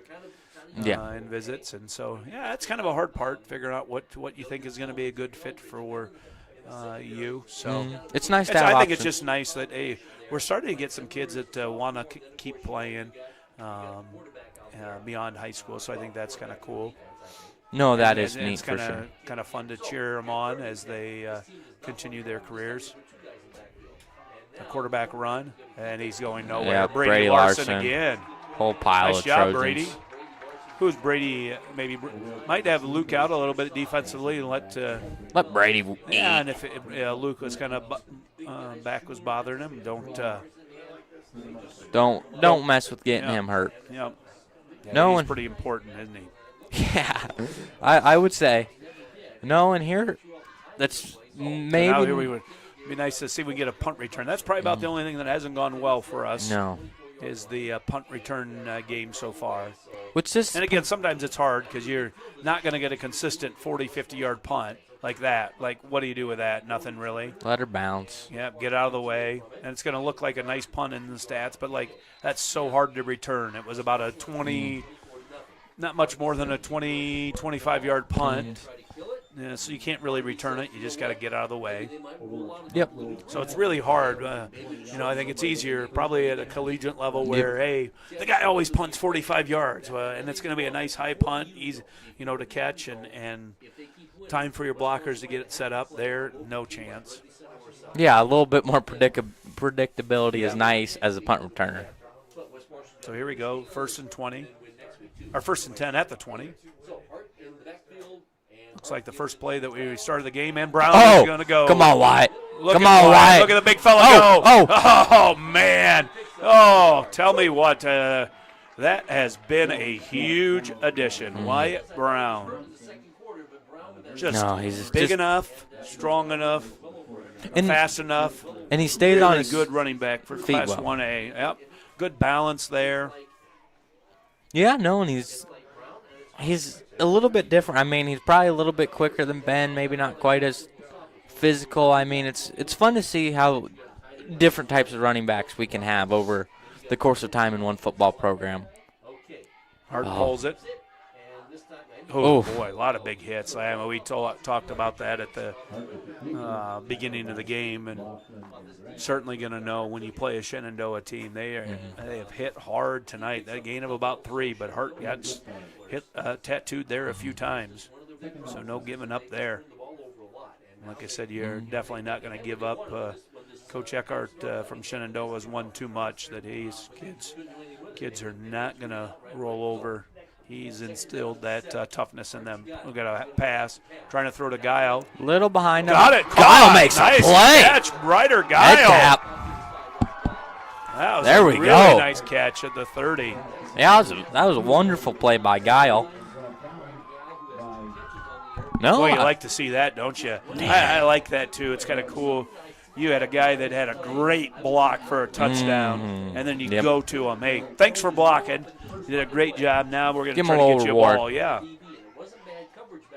No, and it was nice good too, coverage. that you can get a few more weapons. I mean, I think Gears has obviously been the leader in the wide receiver core, and Tegan's done a nice job. And, boy, if you can get another one, you know, they like to sneak in Beckham with one every once in a while. Oh, no. no. Just falling. Up, yeah. Down to the 45. Well, don't want that. That's 15 yards. They almost thought maybe Kinnick was going to try to pick that one up and go, see if he could pick something up. He made the right play. Yeah, you don't want to take too many chances, especially where you're at, right? You're up 24-0. Don't need to risk anything. Worst case scenario, you punt from here and you let Beckham pin him inside the 10. Hart with a big run. Come on, Blake. Hart with a big run. Oh. Hart with a big run. There you go. Now you're probably back into 4-down territory. You're at the 31, maybe the 32. So you're going to be 3rd and 11. And, again, you can run whatever you want here because you're going to have a 4th down. I think kicking is out of the option where you get we went kick even probably with Wilson from here. That'd be probably stretching his range. Especially if Wilson's not 100%. Yeah. And I think probably for Wilson they're going to look at maybe the 25. It's probably about the where they'd like to be. Going to get it back to Hart. Man, I saw, who was that? Connor Schuler just put his guy right on the ground.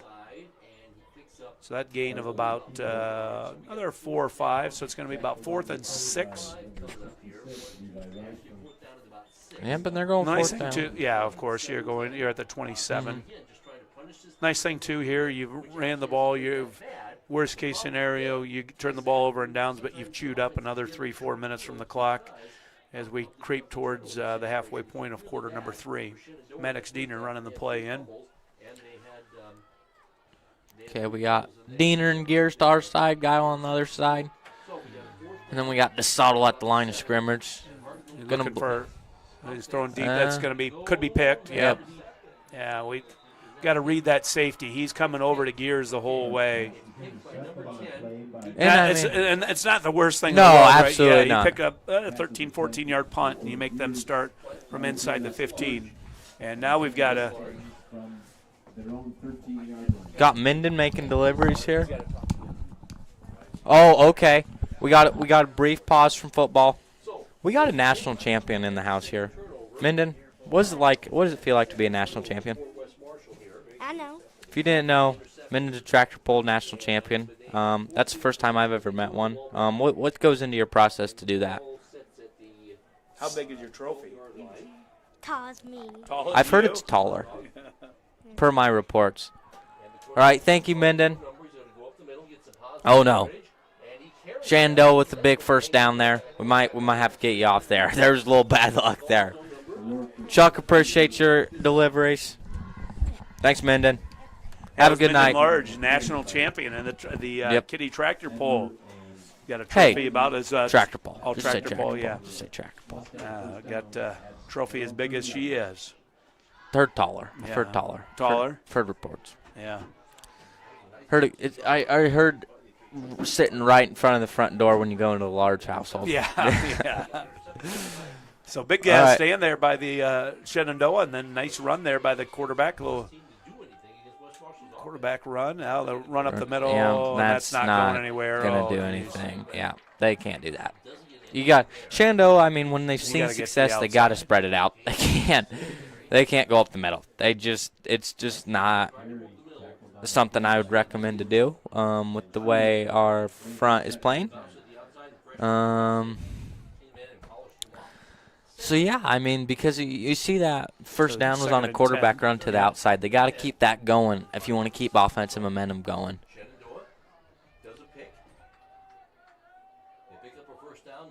See?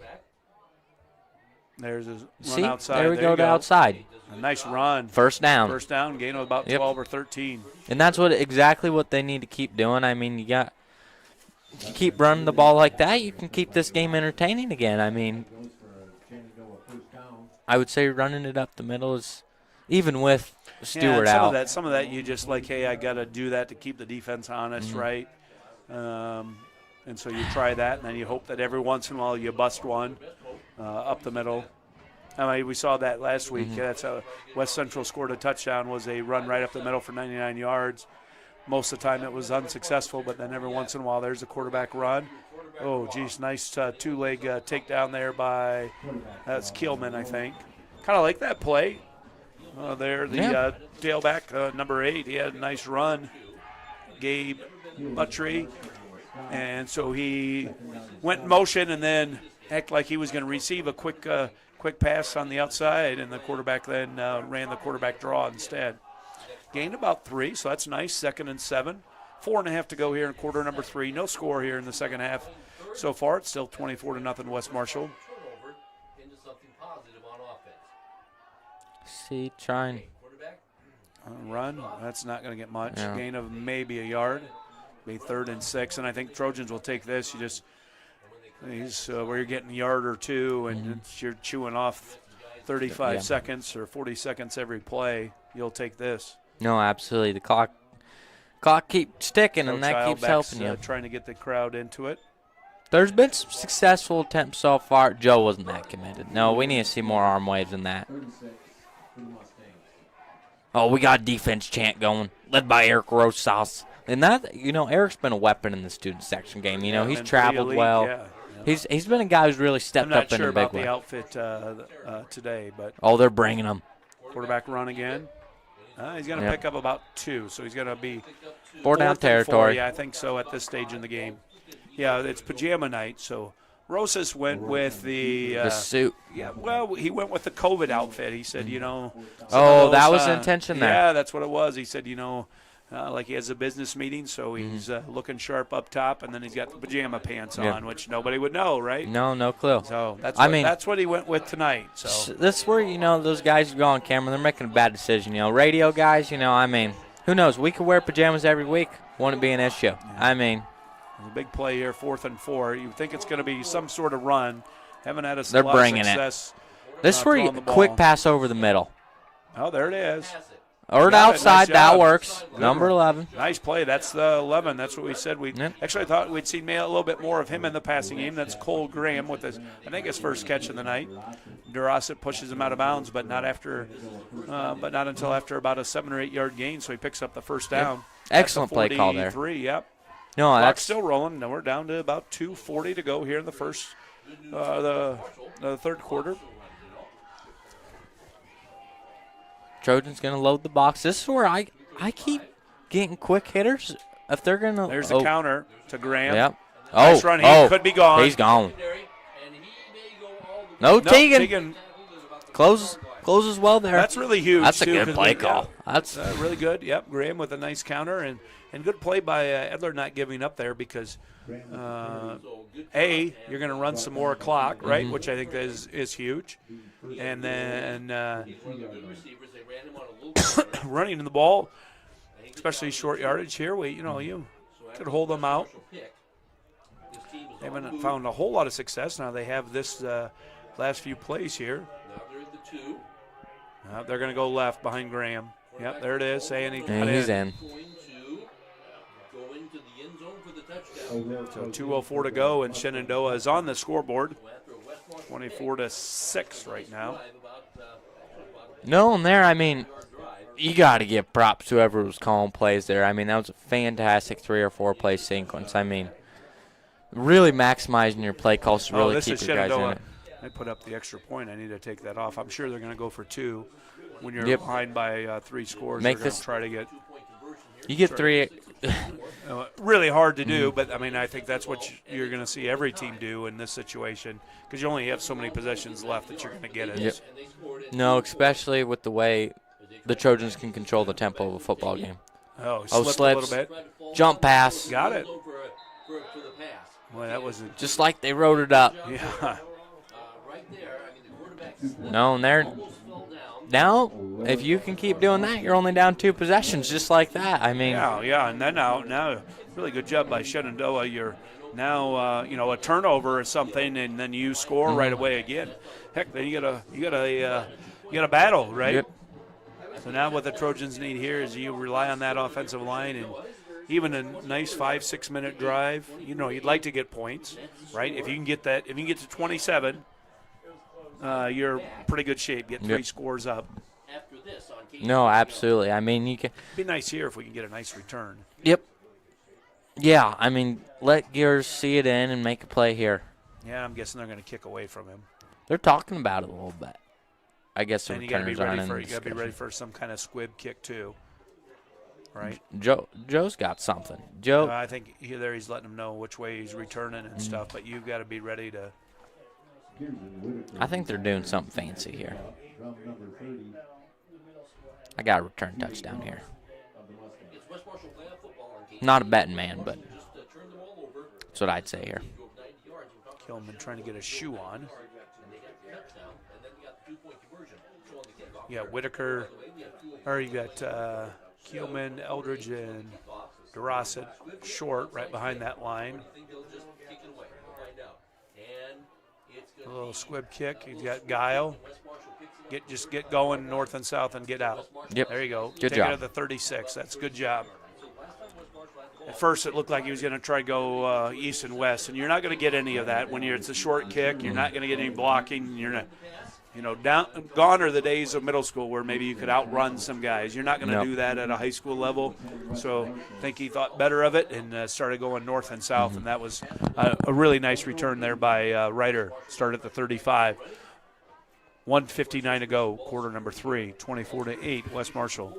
First round of Class 1A football playoffs. Pairings will be announced tomorrow morning at about 10 a.m. for the second round. There goes Brown. Big run. Come on, Wyatt. Good run. Another first down. Don't let first down, 11-yard gain. Last year I remember after we cruised to a first-round victory over West Liberty, just smoked West Liberty, and then you're waiting for your second-round pairings. They come out at 10 o'clock. The Iowa High School Athletic Association website crashed right at 10 o'clock.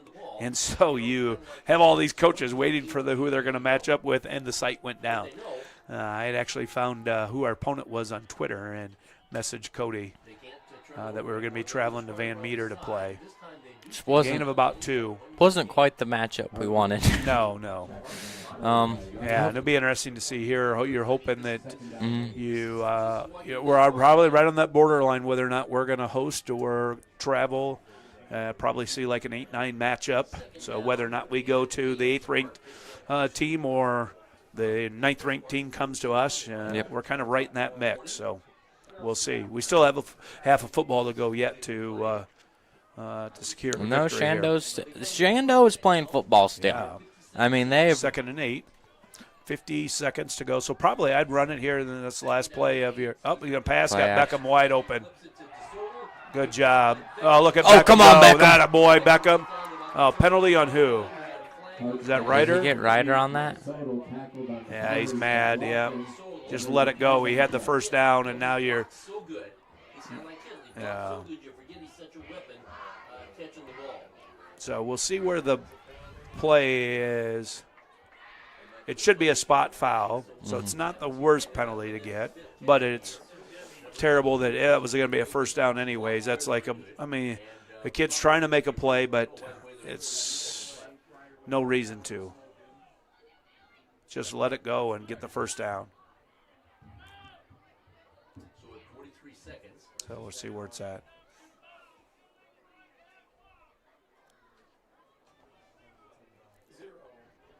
Yep, Ryder on it. I'm not sure this official his hand signals are not exactly easy for the spectator to understand. Not up what to code? No, I don't think so. I think Skylar Hanford would be disappointed. Skylar's in the stands tonight. Is he? Yep, I saw Skylar. I saw Shane. I didn't know if I. I think I saw do see Skylar now. You can't miss Skylar. No, I think we'll have Skylar go down there at the end of the quarter and tell him what's up. Which Shane's a good ref, too. I mean, it's not just Skylar here. So now clock's running, 35 seconds. So I think I'd run it, and then this is the last play of the quarter. Come there on, goes Wyatt, Wyatt. get the Can he edge. get to the outside? He does. Oh, yeah, Wyatt. And he's going to pick up the first down. Nice job. Oh, hey. Earlier in the season, I was talking to Coach Hack, and he said, you know what, that might have been one of the better moves I've made in my coaching career, is making the move to get Wyatt in at tailback. He has just made a ton of difference for us. The speed there to get to the outside, the strength to break some tackles. No, I'd absolutely say so. I mean, I'm no expert, but I think Wyatt was in a battle as a linebacker and didn't quite work out, and so then it was like, all right, where are we going to put him? And like we said, I think he kind of earned the attention of some coaches on his play in special teams, and then got him a chance. I think that was the Roland Story game. That was the first time he was at tailback, and it's like, oh, geez, who is this kid? Yeah. And had a why wasn't he had a here? really good game against Roland Story, and just had a really nice season. No, he has. So that's the end of the third quarter, 24-8. Trojans are marching here, see if they can kind of get the knockout blow here. Yep, they need to get in the end zone here. I don't think there's any ifs, ands, or buts about it. Make this a solid 3-possession game. Yeah, and I would say too. I mean, I don't know how much. I'm certainly not in the rooms when they make the pairings and stuff. But like I said, we're kind of going to be on that fence whether or not we host or don't in the second round, and so it's. I always think it's probably nice to be home, right? So I don't know that's going to make a whole lot of difference. You're going to face a really quality opponent either way. But does it look better if you win by a little wider margin? Yep. So here we are, 1st and 10 as we start the fourth quarter. West Marshall's got it at the Shenandoah 39. Hand off to Brown again. Oh, nice run. Another penalty. I think he's going to get Ryder on Who was that? Ryder again? Yeah. Everybody threw that one, so that one's. Yeah, he held him.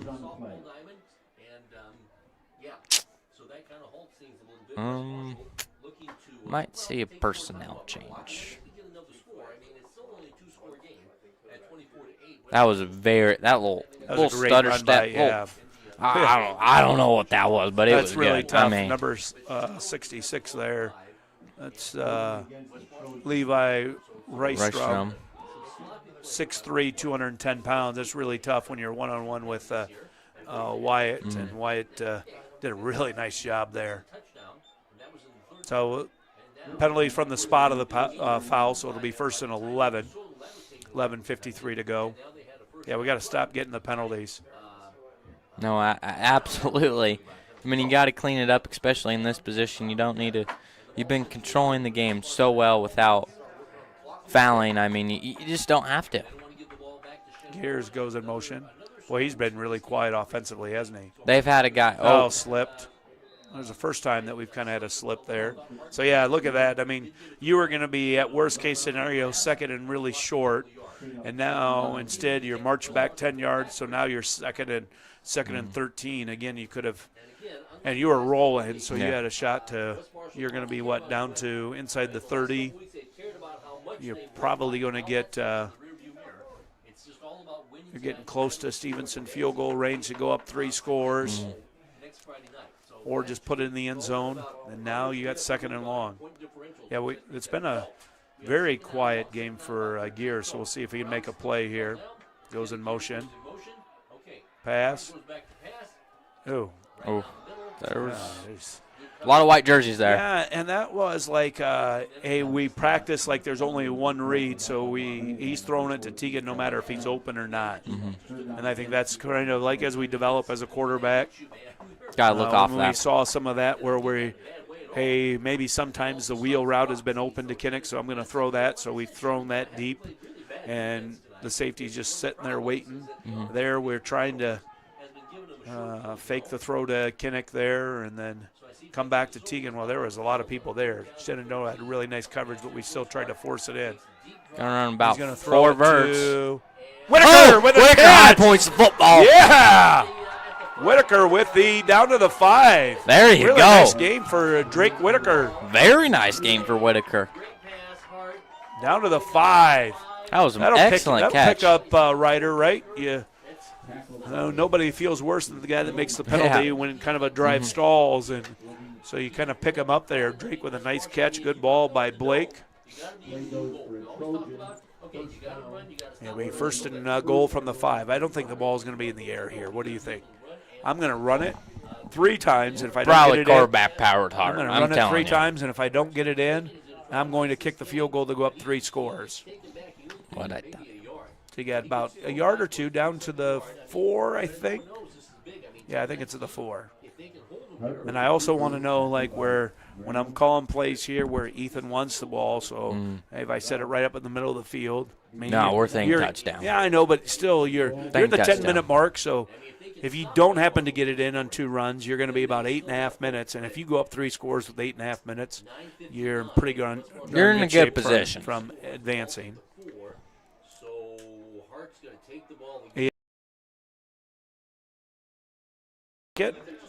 Now, I would say if I get this close, I'm probably going to go for it. No, I'd say, and this is one thing that when you got. They're going quick. They're going quick. Oh, they got extra guys. Shenandoah should we call didn't a timeout. sub out. Hurry up. He's still on the field. He's still on the field.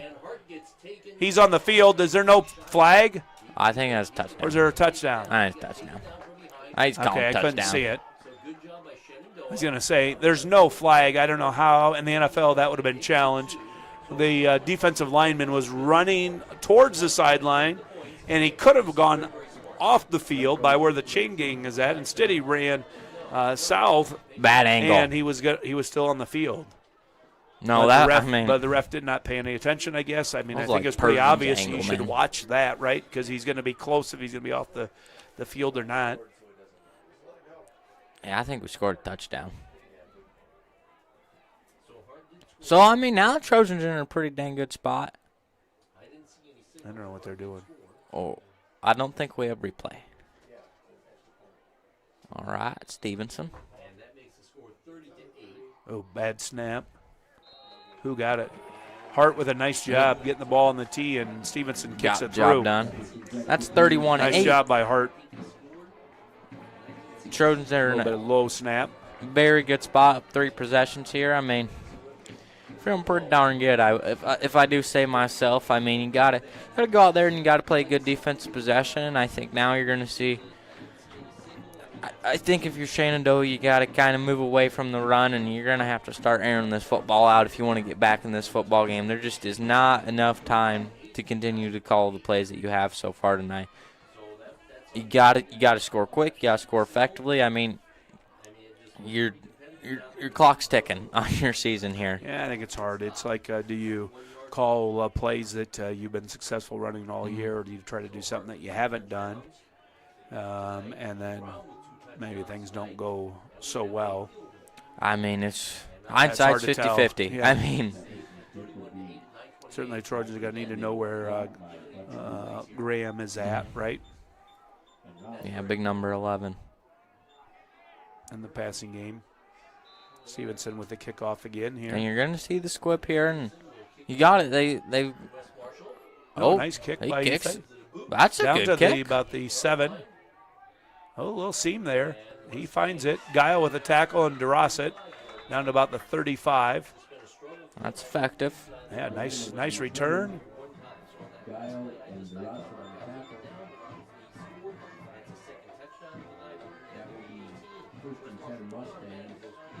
From the 34-yard line, from their own 34. Last year, this time, West Marshall beat West Liberty, then they had a home road and came on the highway. Yeah, I still think you start airing it out. I know there's this. We got to run what's been effective and what just scored us a touchdown, but you just don't have enough time. You just don't. Yeah, and especially if you're going to have that happen. Schuler, loss of 1. Now, I could see if you're going to run the ball, just try to hurry up and just get in and out of the huddle, and that's what Shenandoah is doing. Yeah, I mean, you have to go quick. Sit in the huddle for 30 seconds or so and go. It's going to be pass. He's Here, going to go there's deep. pass play. A nice catch, and Gears is going to be called for the interference anyways. So That was really good. We've had a lot of good catches tonight. I mean, these receivers are getting into late season form, and they're just Thompson making with plays. the catch, I believe, number 10. What's that? Senior. So the penalty will be declined on Gears. No, I mean, Whitaker had that really good grab. Guile, and now Thompson. I mean, it's been a good day for receivers. Some good blocks. And you don't always see that in 1A too football. there for Shenandoah, the clock stops, not only because of the penalty, but then the chain's set. So, and then the referee's got to get back there. And now he's just telling them it's pass interference. There's some bare hand signals. I think Skyler talked to him. And now the clock will go. A little bit of a low snap. Dalton Eldridge, I think, with another nice tackle. Not letting and go. Keelman came in and DeSoto over there. DeSoto.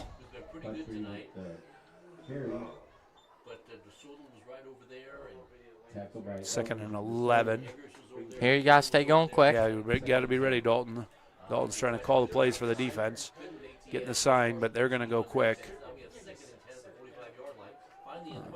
Connor with some pressure. Good job by Incomplete. Gears. No, that's Gonzalez. Again Oh, on the sorry, coverage. Gonzalez. Yeah. Gonzalez had really good coverage over there tonight. I'm not sure that there's been a completed pass towards him. Now you got Crawford coming in. No fly zone over there. Package there on the defensive line. Schuler coming out. 3rd and 11. Love to hear the band still here. Yeah, staying for the whole game. Yeah, I think that adds something right to your student section. 3rd and 11 here. 8:15 to go, quarter number 4. 31-8, West Marshall. First round of our 1A Class 1A football playoffs. There's a pass. Kemmerer gets it. Oh, completed to the quarterback. Yeah. Nice play by Connor. That's really, a lot of positives there. Obviously, Connor, great pressure, bats the ball down. Quarterback catches it, which would probably be better not to catch it, but it's hard when the ball's coming right at you. And then Connor has the wherewithal to make the tackle, and the clock keeps running. Plus, you lost about 6 yards, so you're 4th and 16, 7:45 to go. It's about the best play you can have right besides here, a turnover. This right here where you could end the game right here if they don't pick up the 16. Oh, DeSoto's coming. He's got him. First down. Finds a seam. Yep, he's going to pick up 17 on 4th and 16. Good throw there. Yep, really good throw, good route.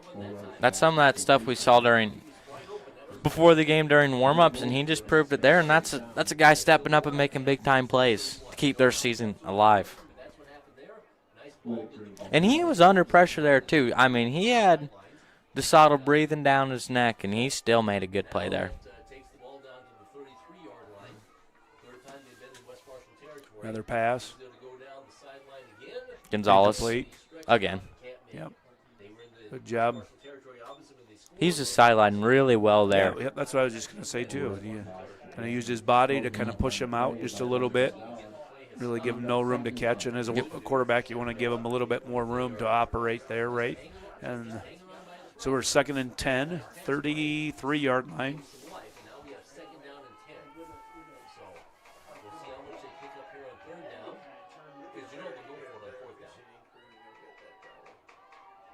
See?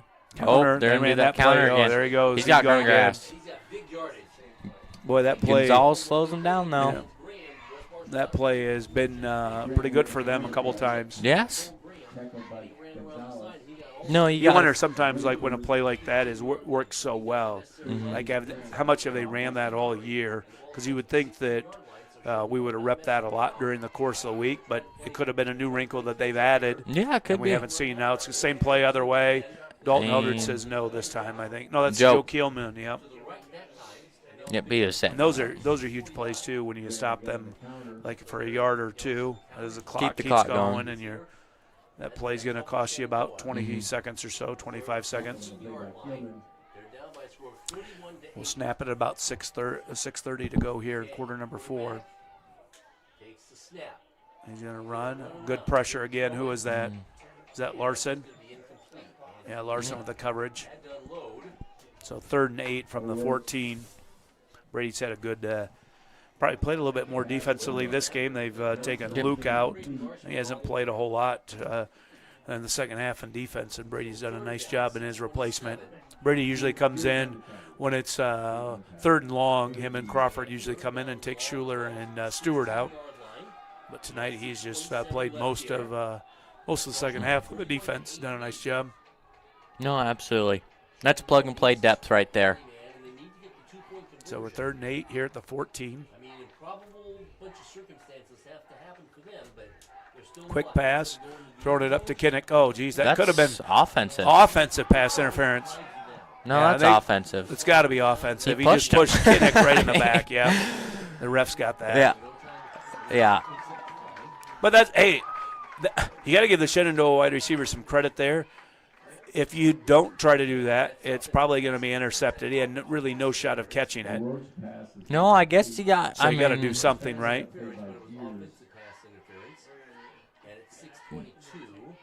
You got to do what you got to do.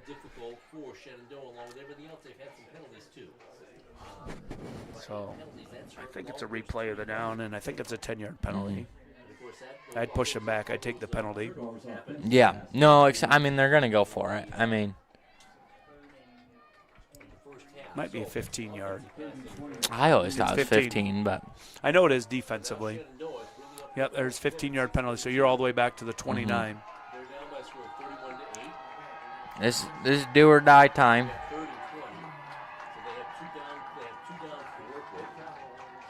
I won't be surprised to see Crawford get in here maybe on the next play. See this week.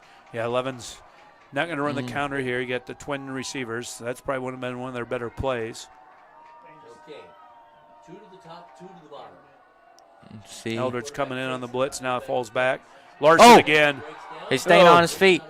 Kilman. Joe Kilman. Kilman gets the interception. Great pressure by Larson. Gets a big high five from Coach Hackett. Forced the pass. Good job by the quarterback to survive. But then he really doesn't have a lot of places to throw the ball. Along the sideline late is not good. And Kilman had gotten there, and I think that's his first interception of the season. Career. Yeah. Or varsity. Yeah.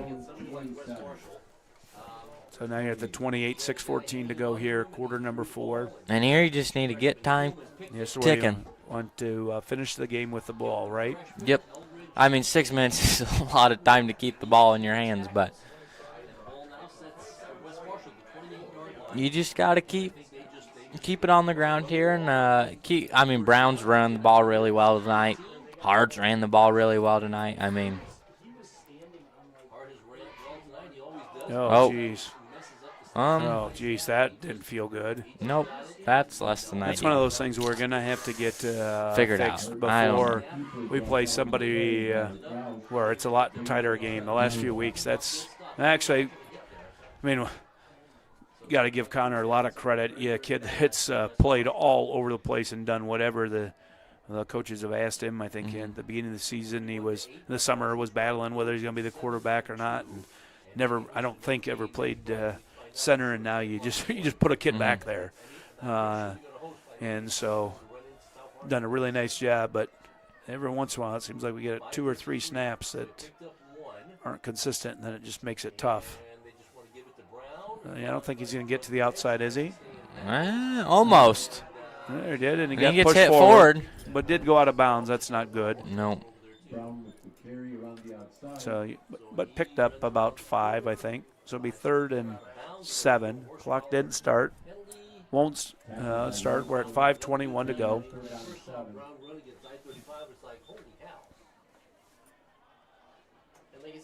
Yeah, and here we got.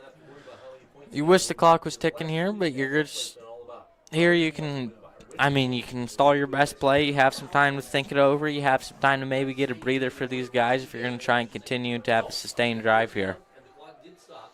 Luke's telling Beckham something. I wonder if they're going to go to that side. Yeah. Nothing. Kind of got him from the backside. Oh, whoa! No. That needs – no. Yep, there's the penalty. Jeez. Yep. That's going to be an automatic first down. Well, yeah, and as a Shenandoah coach, you got to be really upset. Obviously, your kids are still competing, but you're going to force a punt, and then you do something selfish like that, and now you just give us a first down, and then you're going to – I mean, that's going to chew several minutes off the clock now. Yeah, I think we got 2 running backs in. That was a little disconcerting if you're Shenandoah to do that. Somebody sent Drossett in, and I think Coach Albeck sent Kilman in, or not Kilman, Yackel in. Yak attack. Still.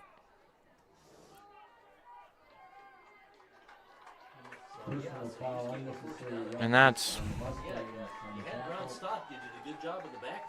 I mean, that's frustrating. I mean, if you're Shenandoah, you hold them. You got a little bit of a glimmer of light there. And I mean, because here goes another 2 minutes of clock. Yeah, you should. I would think the clock starts once we get the chain set. Yep. I could be wrong.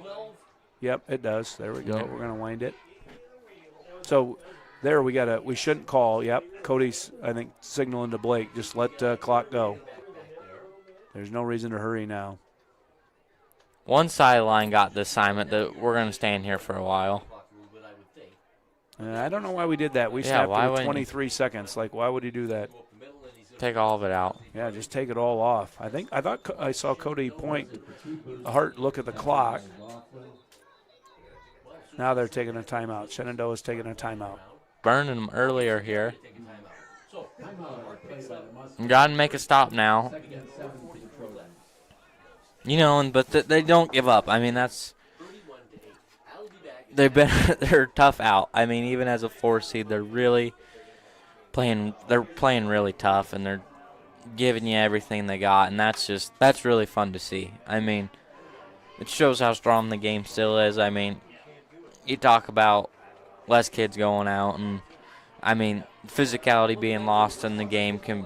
Older people will say that, but you know, I think tonight's a testament. There's still kids who really care about the game. There's still kids who are going to play tough, and I mean, I think the Shenandoah team, you know, this senior group, you maybe don't have the prettiest looking record, but I think they can really, in their career, knowing that they played against a lot of tough football teams, and in this season, after you play so many tough teams, a lot of groups would kind of put their head down and kind of give up in this second half, and they absolutely haven't, and they've kept playing really, really solid football. And that's district 7 scores. Sigourney Kyoto beat I-35 45-0. Oh.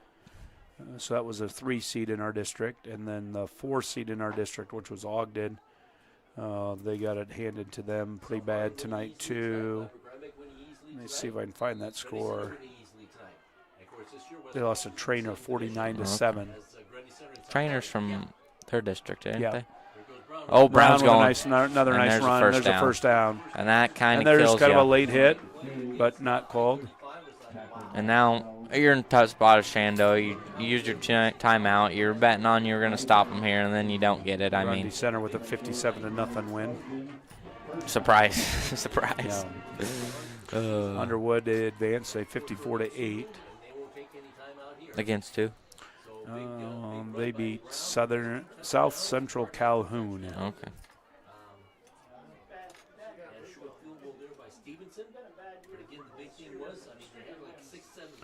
Carroll Kemper 35-0 over Grandview Christian.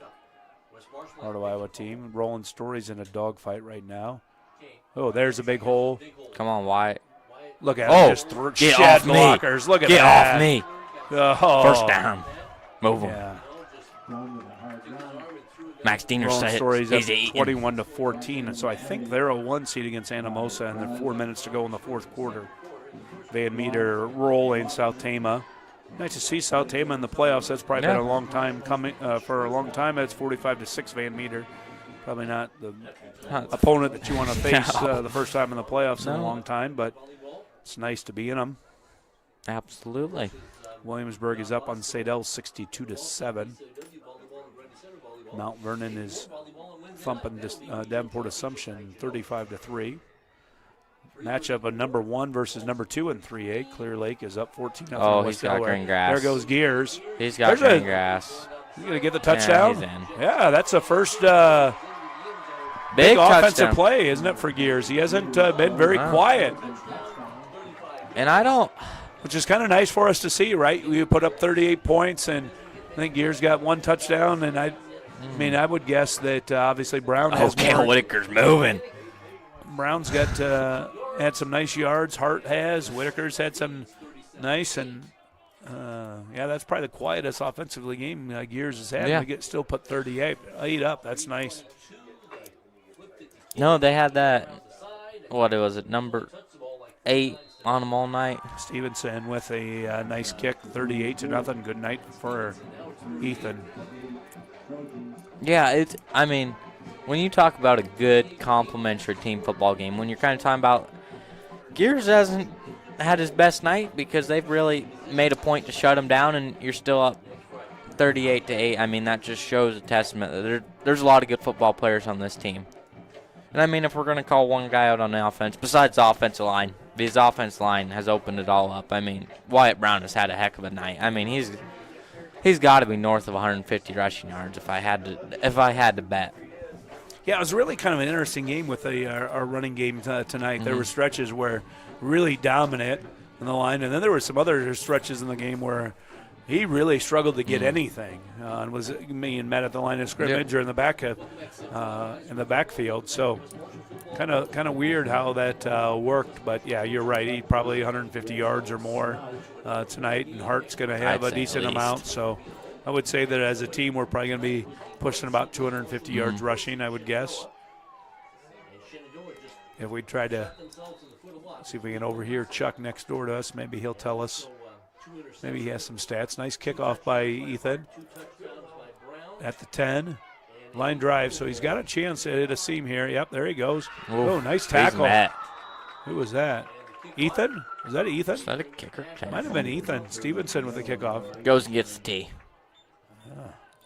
There you go. That's what you want to see from your kicker right there.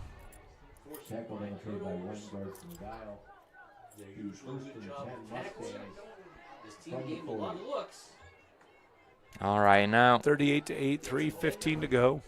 Shenandoah's not going to give up, though. They're going to keep trying to play this football game. You got an offensive lineman running on the field late? I don't understand that. Did the guy go out? Goes in motion. Quick pass. Nice job. Oh! Yep, our ball. Yeah, you try and take a risk. And Keelman with the fumble recovery, so he interception, gets two fumble turnovers. recoveries. Yeah, you're right. No, Keelman, his stat sheet's going to look good. Yeah, he two probably has fumble 10 recoveries tackles. and, I mean, yeah, not bad for. Not bad hey, for a welcome freshman. welcome to the playoffs, freshman number 25, and have two fumble recoveries, interception, and like you said, he's going to have a handful of tackles like he always does. I really thought Dalton Eldridge was really strong too tonight. Dalton's had a really good night. we called his name a lot. No, I think Joe's really had a few big weeks. I'm gonna tell you, today in lunchtime, I told Dalton, I've been calling Joe's name too much. I want to have a Dalton Eldridge. Yeah, and some of that I think is dictated by like play calls. And you saw tonight, you're not running the ball too many times up the middle, are you? Against us. Oh, come on, Wyatt. Stay in bounds. No. Right. You've got big Luke Stewart and Connor Schuler in there, and then you saw tonight Brady Larson slid in there, and at times Bryce Crawford goes in there. Especially when the big guys are up there on early downs. You're not going to run the ball up the middle a lot. So the play calling is going to be to get it to the outside. Well, if you're the inside backer, you're probably not going to get as many tackles. Whereas you've got Durosset and Keelman kind of on the outside. They're the ones that should make those tackles, right? So it is a little bit harder. I would guess next year you're not going to have 600 pounds up there. And so you might see some people test the middle a little bit more. Unless somebody has a really big growth spurt this summer. Yeah. I don't like this at all. Yeah, look at that. I hate this. I think I always worry about this. One of these times we're going to get burnt here. We got 2.5 minutes to go. We're up by 30. Wyatt Brown is huge. If he gets hurt here, like there, that Shenandoah, it looked like they were twisted on the leg a little bit. Just maybe the weird way they tackled. I just don't like that. The tough part is, I mean, you put in his backup, and his backup's Turner DeRosa, and you don't want to see him getting hurt either. And yeah, just take a knee. Yeah, I mean, you can. And if there's still You'll be 40 seconds, off on punt time. it. Yeah, punt it. Who cares? Starting really far back here. Yeah, I just don't. Look at, and Wyatt's trying to fight for every yard, and I don't know. Now they're calling timeout.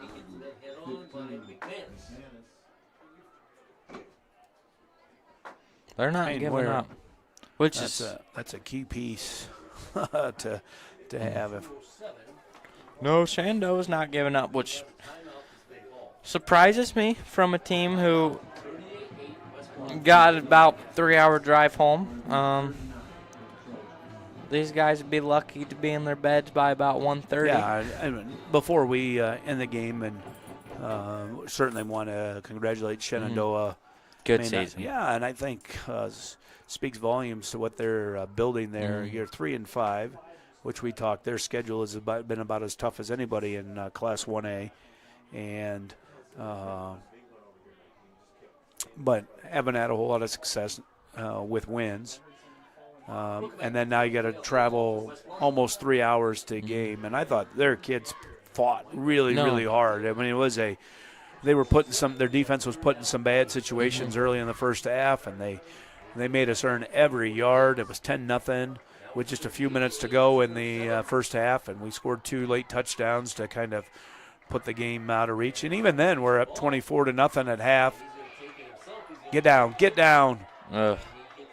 We're 24-0, and they came out and made the first score of the second half, 24-8. So, again, you had an opportunity where you could have probably rolled over and quit, and they certainly did not do that. Now, so we're under 2 minutes. Here's where we got to take 3 knees and get out of here. Yep, absolutely. Don't run any more plays. I don't want anybody to get hurt.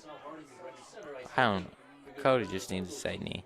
No, and I think something else this Shenandoah senior class needs to be really proud of is, when they were freshmen, they lost the game 96-0. And you kind of getting told that you can't do anything in football, and I think, maybe it wasn't the most wins here we go. this Here's year. the victory formation. Yep. Good job. Exactly what you want to see. Good job. And that's it. And they're Did you starting hear to turn Chuck it Carpenter? He doesn't call it the victory formation. He calls it the 49er formation. I think Chuck watched the 49ers quite a bit in the 80s. Yeah. A minute 10 here. Yep. And we're going to have to do it, I think, maybe twice. Yep. It's going to be close. Depends on how quickly we reset the 40 seconds. We're at 55 seconds. You're happy to see that's the way this football game ends. Yep, a false start. Jacob Dare. He's going to hear it on that one. Yep, that was big number 64. They might have been trying to. You might hear something where, like, the defense was trying to simulate the snap count, and they might call the penalty on the defense. It could be. Yep, it's going to be against them. That's exactly what happened. All right. My apologies, Jacob. They no give up. There's 45 seconds left. They're down 30, and they are still doing everything they can to stay in this football game.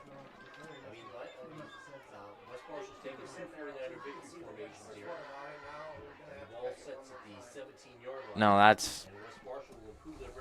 this has been a neat team to play against. The clock will start. Let's see when it gets set. Is he going to start the clock? Yep, we did. So now we only have to snap. This will be the last snap of the game. There it is. There it is. Trojans are moving on. And so your final score will be 38-8. We'll be tuned in early in the morning, 10 o'clock. I shouldn't say early. I mean, somebody like you, your day is probably half over at 10 a.m. No, I have an early start tomorrow. Yeah? Yeah. Big Pumpkin Week? No, I gotta go and pick the old woman up to go to the Iowa State game, and then I gotta come back. And yeah, it's big game for the Cyclones, isn't it? Yeah, I don't want to think about it yet. I'm not happy with our last performance. Yeah, you got a bye week, and they Matt Campbell's got a program good enough, right? That they're going to be a tough out, aren't they? They are. Yeah, I mean, well rested. We came off of our last bye week. Somehow we lost our last bye week because we had more injuries after our last bye week, and you just don't know what to think about the injury report because you don't know what Campbell's saying. It has no truth to it. So, I mean, I don't know. BYU is a very good program. They're a tough out, too. It's going to be a stressful game. You know what's nice is, when I went to Iowa State, you had years where if you had a ranked team coming in, there was 0% chance we were going to win. Were you not there for the Nebraska game? No. That was before your time? But you are, every once in a while you might get some fluky thing like that happen. But for the most part, you had no chance of winning. And now every Saturday when you go to Jack Trice Field, you expect them to win, right? Whether or not they do or not, you're going to expect that. And that's kind of the same thing a few hours to the east as well. Kirk Ferentz is kind of built, and not very many people come into Kinnick Stadium and walk away with wins, even if they're a really, really good outfit. So Ethan Stevenson just ran into the play clock. Did he? He's fine, but we can't have another kicker hurt, right? No. We already lost. I as an Iowa State fan, I've experienced somehow both of your kickers getting injured, and then your third string kicker, and then you got an offensive lineman doing kickoffs. Yeah, Jesus, that's a weird position to have that many guys hurt, isn't it? Yeah, it is. But it was a good night for the Trojans, and hopefully this carries to tomorrow for the Cyclones. And very good, hard-fought game, and we're excited to see who we get next week and potential for another home game. Yeah, and then we could potentially go on the road the next round. But then if you happen to win that one, you might be back at home because then it goes alphabetical. So when you get down to the final 8, and I think this year it's the reverse alphabetical, so there's a good chance that we would host a game. So it's above my pay grade to figure that one out. Yeah. So like I said, we'll see. We'll know at 10 o'clock who our opponent is. Hopefully we get another game back here.